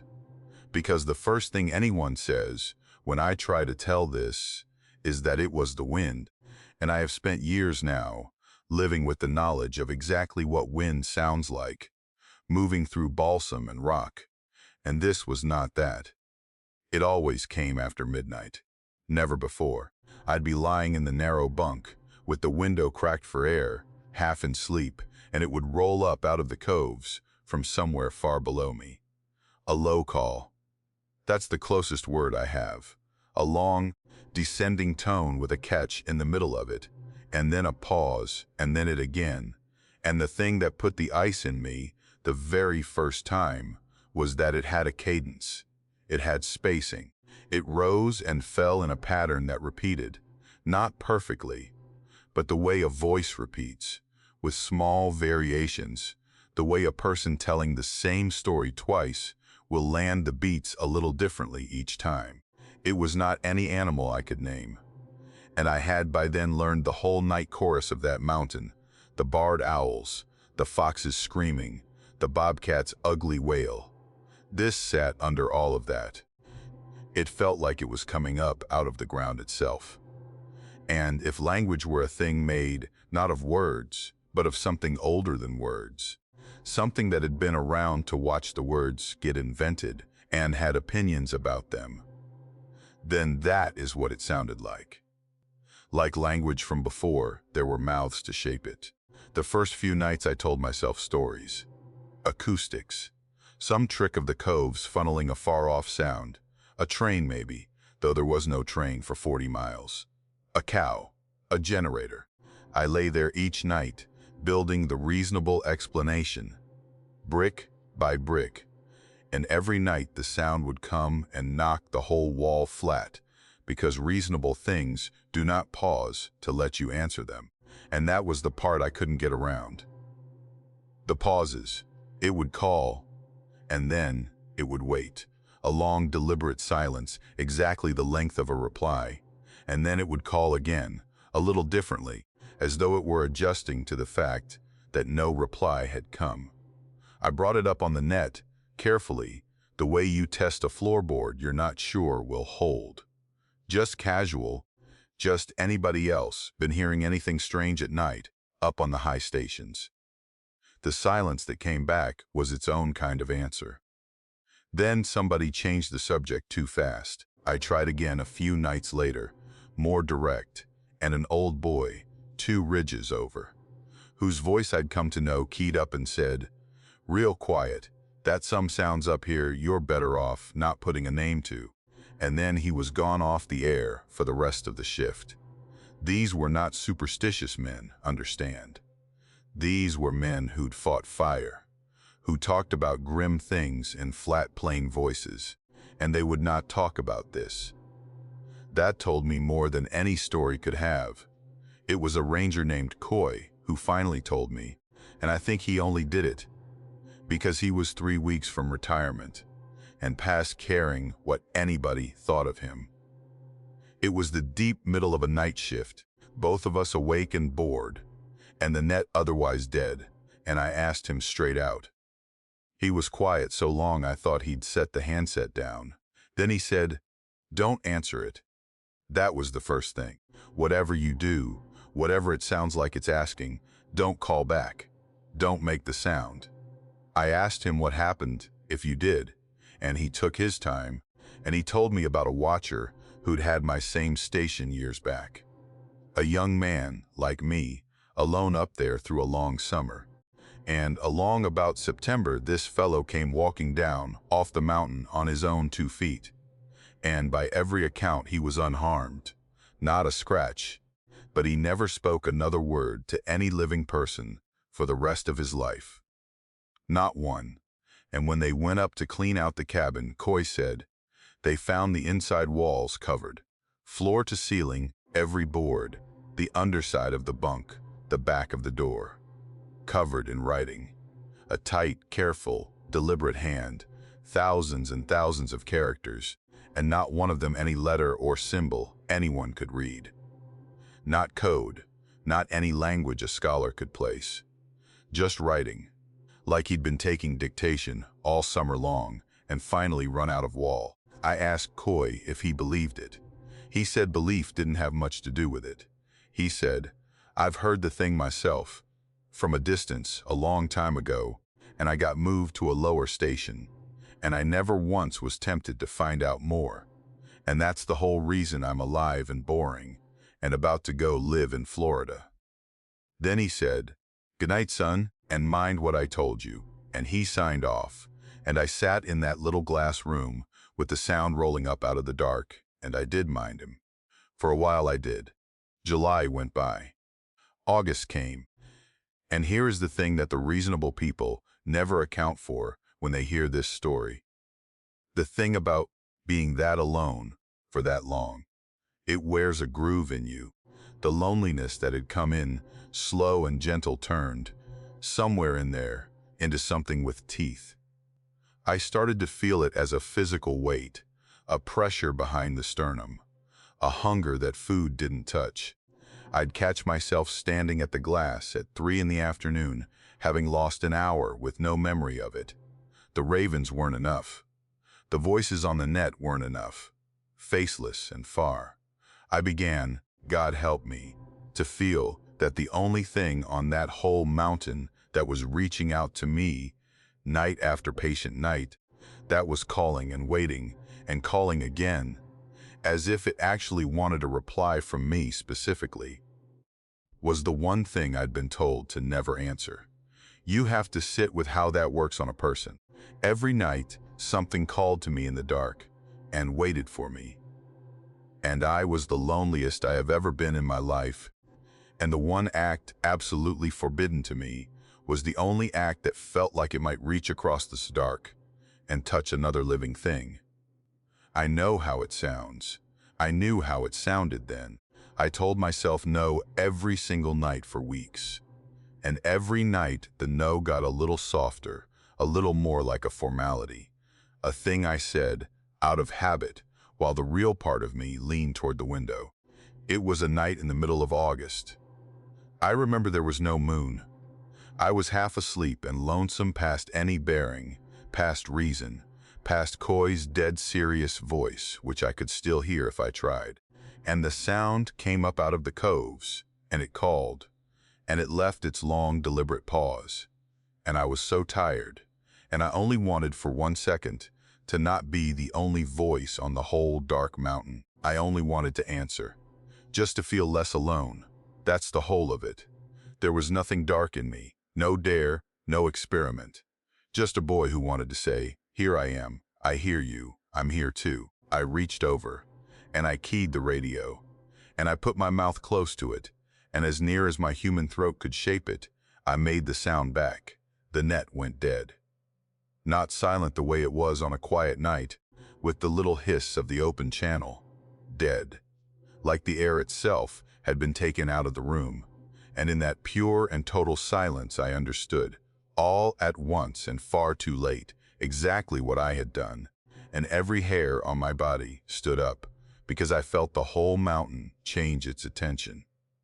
I felt it, the way you feel a room full of people all turn to look at you. And then it answered, not from the coves below, from every direction at once, from the ridge above me and the slopes on all 4 sides, and, I swear it, from directly beneath the floor of the cabin. Close, so much closer than it had ever been, as if it had never been far at all. as if all summer it had only been pretending distance out of some terrible courtesy. And it was not the same as before. Before, the call had been searching, patient, a little sorrowful even. This was not sorrowful. This was delighted. That is the only word, and it is not enough. It rolled over the cabin from all sides, that ancient cadence gone bright and eager and glad. The sound of something that had waited all summer, that had been so patient, calling and calling to the new one on the mountain, and that at long last, on a moonless night in August, had heard the new one, finally learn to speak. I don't remember coming down. That's the truth, and I've made my peace with never getting it back. There is the sound answering me from every direction, and then there is a white ceiling and the smell of antiseptic, and a nurse's face swimming into focus. And between those two things, there is nothing. 11 miles of mountain, and I don't know how many days. Gone. They found me, they told me later, walking on the paved road below the trailhead, barefoot, calm, unhurt. It was the first week of September. I had been out of radio contact for 9 days. They tell me I'm fine. Every test says so. I have my voice, unlike that other boy. I can talk to you now. I can tell you all of this. My mind, they say, is my own. And I have let them believe that because there is no form to fill out for the truth. And the truth is this. Ever since that night, in the quiet, in the deep part of the night when the house settles, and there's no other sound, I hear it. Low and far and patient again, the way it was in July, calling and leaving its long deliberate pause, and the pause is meant for me. It has always been meant for me. And more in that silence, I catch the muscles of my own throat beginning to move, my mouth beginning to shape it, some part of me that is no longer entirely mine, leaning toward the answer the way I once leaned toward that window. I have learned to bite down.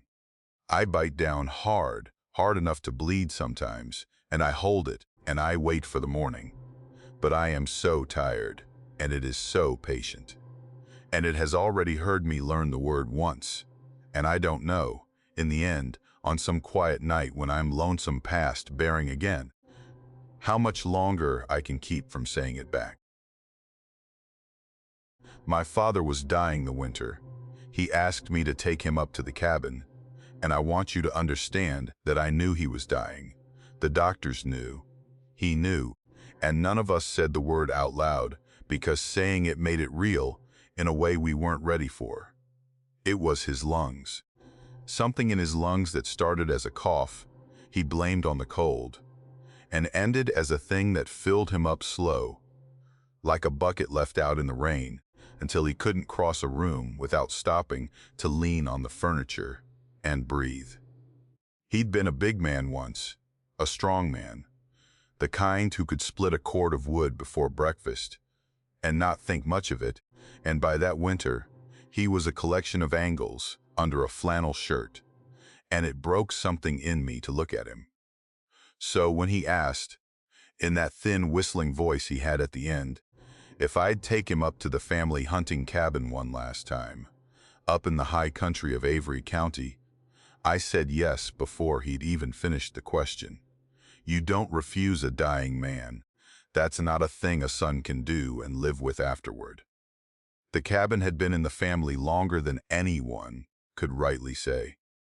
My great-grandfather's people had built it, or built the first version of it, and it had been patched and added onto across the generations until it was less a building than a kind of accumulated habit, low and dark, under a stand of hemlock at the top of a hollow that the sun barely reached in winter. Nobody had used it in years. My father had stopped going up when his knees went, and I'd stopped going up, because life had carried me down the mountain and into a job and a marriage and all the ordinary weight of a life, and the cabin had just sat there in my mind as a thing from childhood, half remembered, the way the smell of a grandparent's house stays with you, long after the grandparent is gone. The road up to it was near washed out. We took my truck as far as it would go, and then I half carried him the last stretch, his arm over my shoulders, both of us stopping every dozen yards for him to catch what breath there was to catch, and I remember thinking, this is a mistake. This cold is going to kill him faster. And I remember him reading my face and saying, in that whistle, that the cold up here was cleaner than anything down below, and he'd rather breathe it than the air in that house, where he'd been dying by inches. And for 2 days, I'll tell you the truth, it was good. It was better than good. I got a fire going in that old stone hearth, and the smell of the wood smoke filled the place up, and something eased in my father that I hadn't seen ease in a long time. He sat wrapped in blankets in the chair by the fire, and he told stories, the old ones, the ones I'd heard 100 times, and a few I never had. He told me about his own father, my grandfather, a hard-closed man I barely remembered, and for the first time he talked about him with something like tenderness instead of the old grudge he'd always carried. He laughed. His laugh was thinner than it used to be, more air than sound, but it was his laugh, and I hadn't heard it in months, and I sat there on the floor by his feet like I was a boy again, and I thought, whatever this costs me, whatever the drive down is like, this was worth it. I thought I'd given him a good thing at the end. I let myself believe the whole trip was as simple as that. A son giving his dying father one last look at a place he loved. It was on the 3rd night that he told me why he'd really wanted to come. He'd gone quiet for a long while, watching the fire, and I'd thought he was drifting off the way he did. But then he said my name. And there was something in how he said it that made me sit up. He said there was something he had to tell me, and that I wasn't going to want to believe it, but that he needed me to believe it, because it mattered more than anything he'd ever say to me. He said there was something owed. I asked him what he meant. Owed to who? And he told me. He said that a long time ago, in a winter so hard the family was starving, when the game had all gone, and the snow had them shut in, and the children were getting thin and quiet in the way that meant they were starting to die. His own father, my grandfather, had come up to this cabin alone and made a bargain. I asked with who, and he said he didn't know exactly, that his father had never named it, only said that he'd gone out into the dark one night and come back different, and that after that the game came back, and the family lived, and the farm did well for years after, when the neighbors' farms failed. But there was a price. There's always a price, he said, and the price wasn't money, and it wasn't paid all at once. It was paid across the generations, and it came due when a man of our blood felt his own death coming close. When his time was near, a man of the blood had to come back up here and settle the account himself, willingly, and go where he was led. And if he didn't, my father said, if he was a coward or a fool and stayed down the mountain and died in his bed, then the thing didn't just forgive the debt. It took someone else instead, someone younger, someone who had more life left to take. I thought it was the medication. I want you to know that I'm not a fool, and I didn't sit there and swallow a ghost story whole. The man was full of morphine and steroids, and God knows what else. And his mind wandered at the end. He'd have whole conversations with my mother, who'd been dead 6 years. And I thought, this is more of that. The poor man's brain drowning along with his lungs, dredging up some old family tale and dressing it up as gospel. I took his hand and I told him it was all right, that he should rest, that nothing was owed and nobody was coming. And he looked at me with a clarity that I have never been able to explain away in all the years since. A look with nothing cloudy in it at all. And he said, "You'll see, he's already close. I've been hearing him on the ridge for 2 nights. Then he said, when it comes, whatever you hear, you don't look. Promise me that. You keep your eyes down and you don't look at it, because if you look, it'll know your face. And I don't want it knowing your face, son. I don't want it having you in its mind. I didn't promise, because I didn't believe there was anything to promise about, and that is a thing I have had to carry.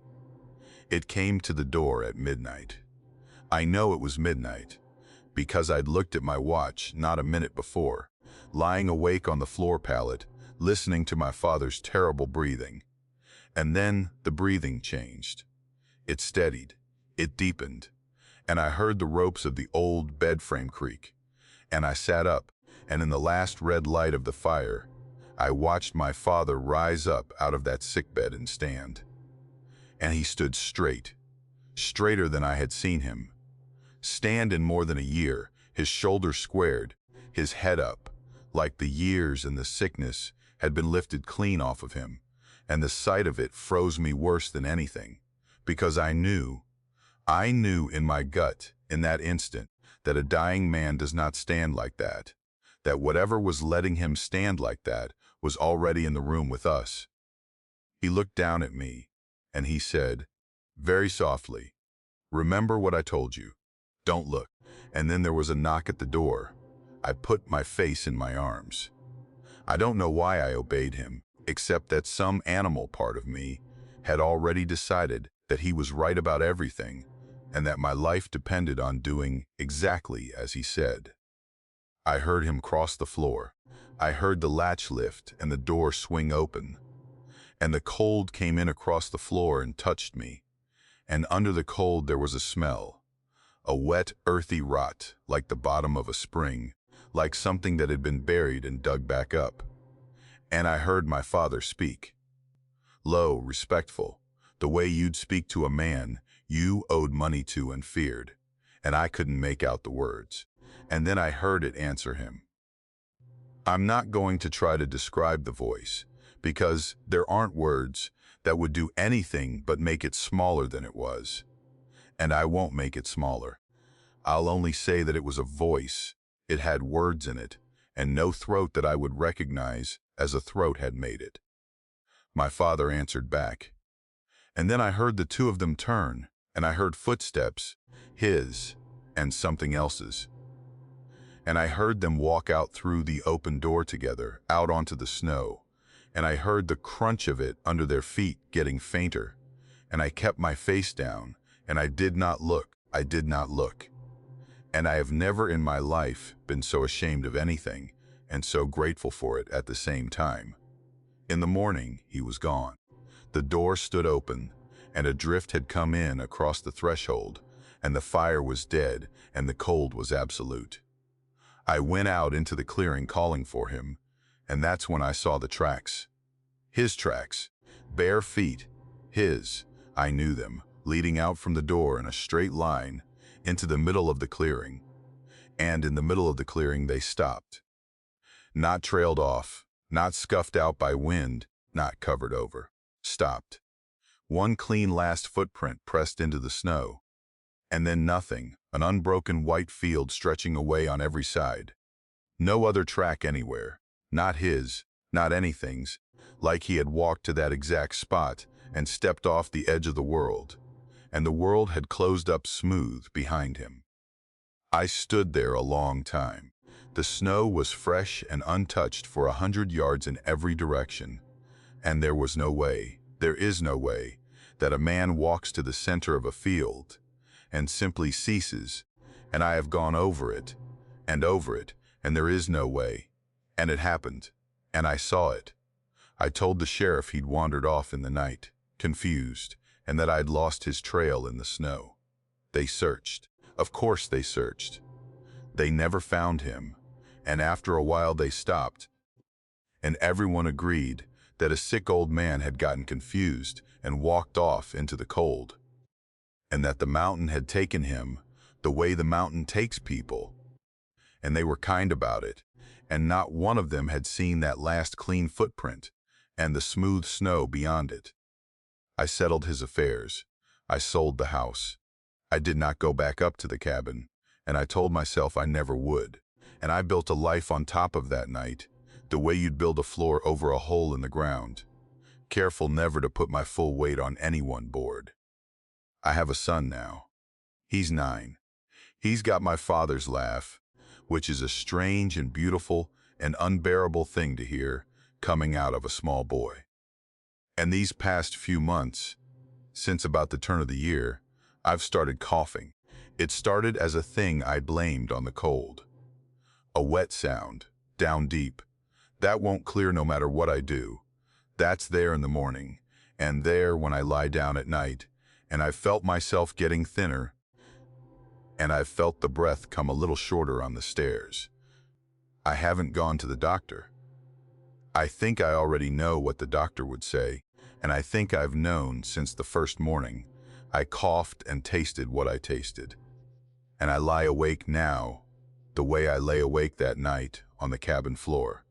And I listen to my son breathing easy in the next room, all that life in him, all those years.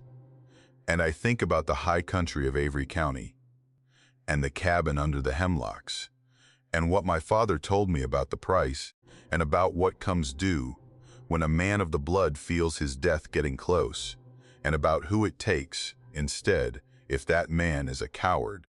And I lie there in the dark with my hand pressed over my mouth, to keep the coughing quiet so I don't wake the boy, and I try to decide how much longer I can tell myself I don't have to go.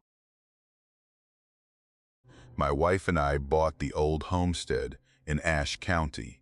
The spring we decided we were done with the flatland and done with other people's walls.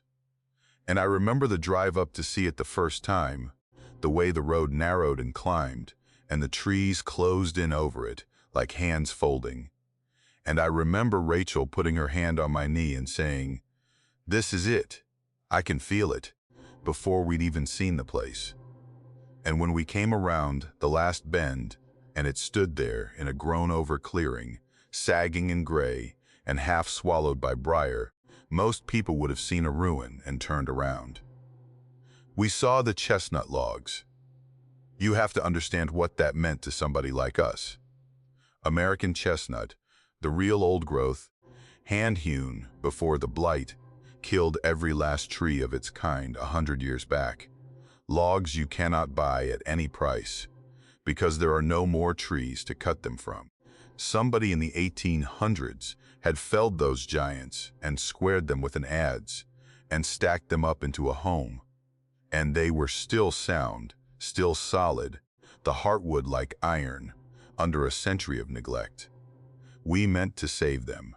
We meant to take that ruin apart gentle and put it back together and make something that was ours, built out of something irreplaceable. And I thought we were the luckiest fools in the county. I've had a lot of time since to think about the word fools. The people down the mountain were friendly to us.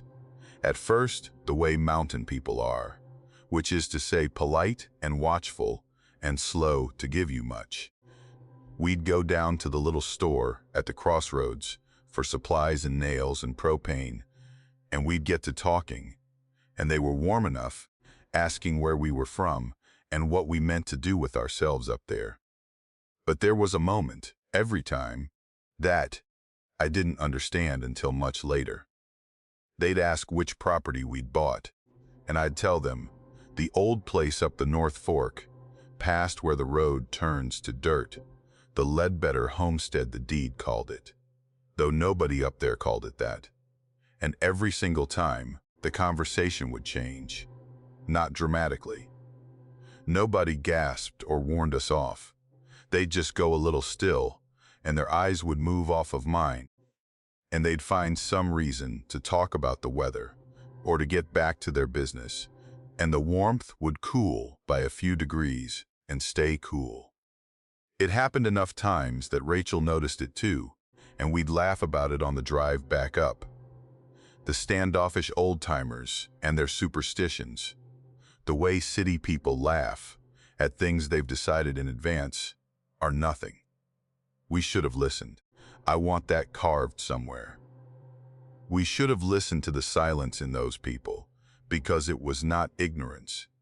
It was knowledge they were too kind, or too afraid, to hand to a couple of smiling strangers who wouldn't have taken it anyway. We started the work in June, and almost right away we started finding the things. The first was in the notch, where two logs met on the north wall. Tucked back in the gap where the chinking had fallen out, a little bundle of dried plants, bound with what had once been string and had gone to brittle thread. Some kind of herb, gray and crumbling, tied up tight, and pushed deep into the joint. Rachel thought it was charming. "Somebody's old kitchen herbs," she said, dried and forgotten, and she set it on the windowsill, and it fell to dust in a day. Then there were more of them. Dozens. Once we started looking, bundles pressed into the gaps between the logs, all the way around the house. Always at the joints. Always where two timbers crossed. And there were the nails. Old hand-forged iron nails, black with age. And these weren't holding anything together. They were driven into the wood, in patterns, little clusters and lines and shapes, hammered into the logs themselves. And I pulled them out by the fistful because they were in my way. Dropped them clinking into a coffee can, and never once stopped to ask why a person would drive good iron into a log, for no structural reason at all. We found a child's shoe walled up between two courses of timber near the hearth, a little leather thing so old it had gone hard as wood, and that one gave me a strange feeling I didn't examine, and I set it aside, and eventually it got thrown out with the rubble. And we found the papers, small folded slips of paper tucked into the chinking, dozens of them, and every one had been written on. You could see the ghost of ink, but they'd been in the wet and the cold so long that not one word survived on any of them, just the faint gray vein of where writing used to be. I unfolded a few, saw there was nothing left to read, and threw them in the burn pile. We gave some of the odder finds away as curiosities, the prettier nail clusters, a bundle or two that had held together, handed them to friends who came up to see the progress. "Look at this weird old thing we dug out of the wall." We spent the whole of that summer, cheerful and sunburned and proud of ourselves, pulling every one of those things out of that house and scattering it to the wind. It was August before I learned what we'd done, and I learned it from an old woman named Verley, who lived alone in a trim white house a few miles down the mountain, and I only ended up at her door because a man at the store, after the usual cooling of the conversation, had said, quiet, almost against his will, that if we were set on living up there, we ought to go talk to Verley, that she knew the history of that place better than anyone left alive. So I went. She was small and sharp-eyed, and she made me coffee. And when I told her where we lived and what we'd been doing, restoring it, salvaging the logs, she set her cup down and looked at me for a long moment and asked me, very carefully, what we'd found in the walls. And I told her, laughing a little, all the strange old junk, the herbs and the nails and the shoe and the papers, and how we'd cleared it all out. I watched the color go out of her face while I talked, and she told me.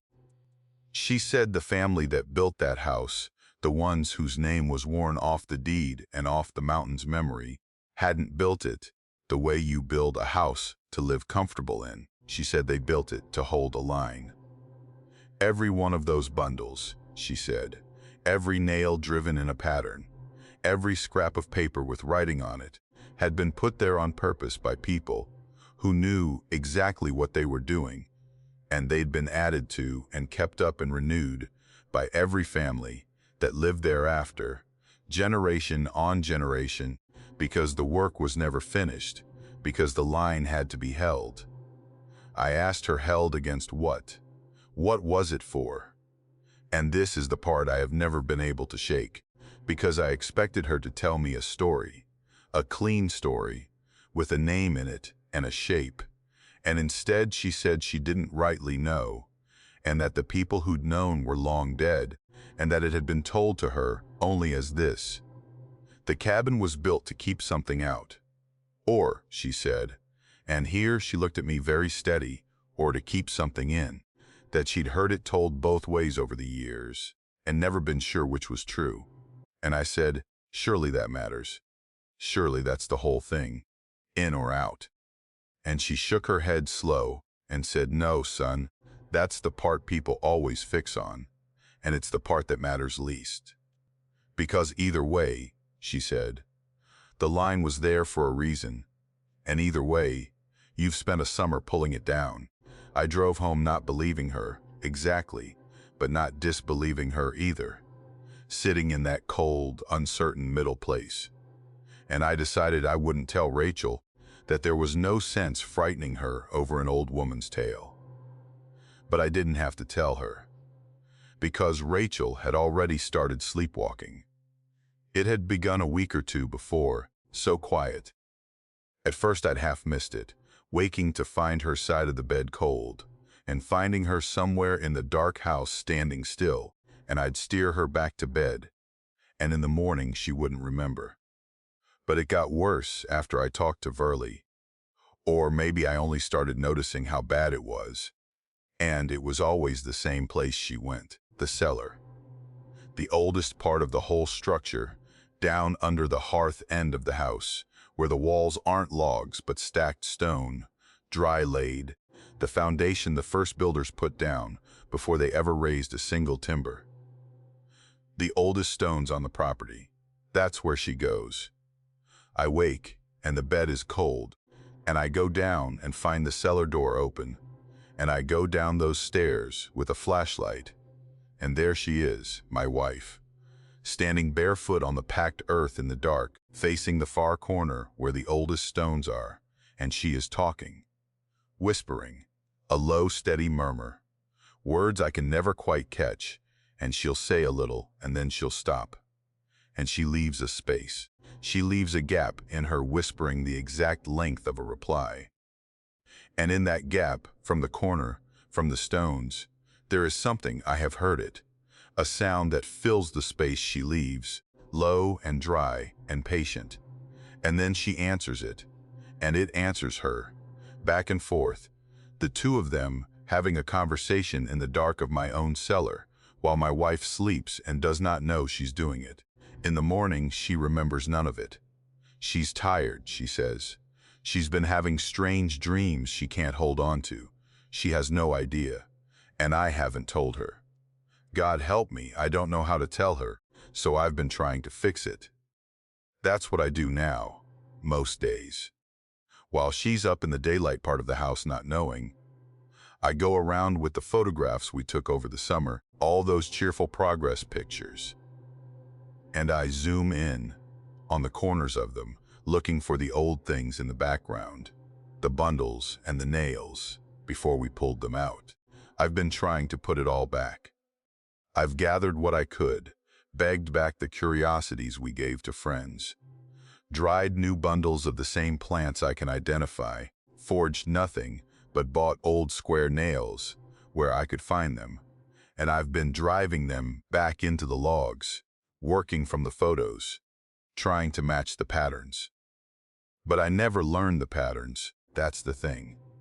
I never once looked at them closely enough to understand them, because I thought they were nothing.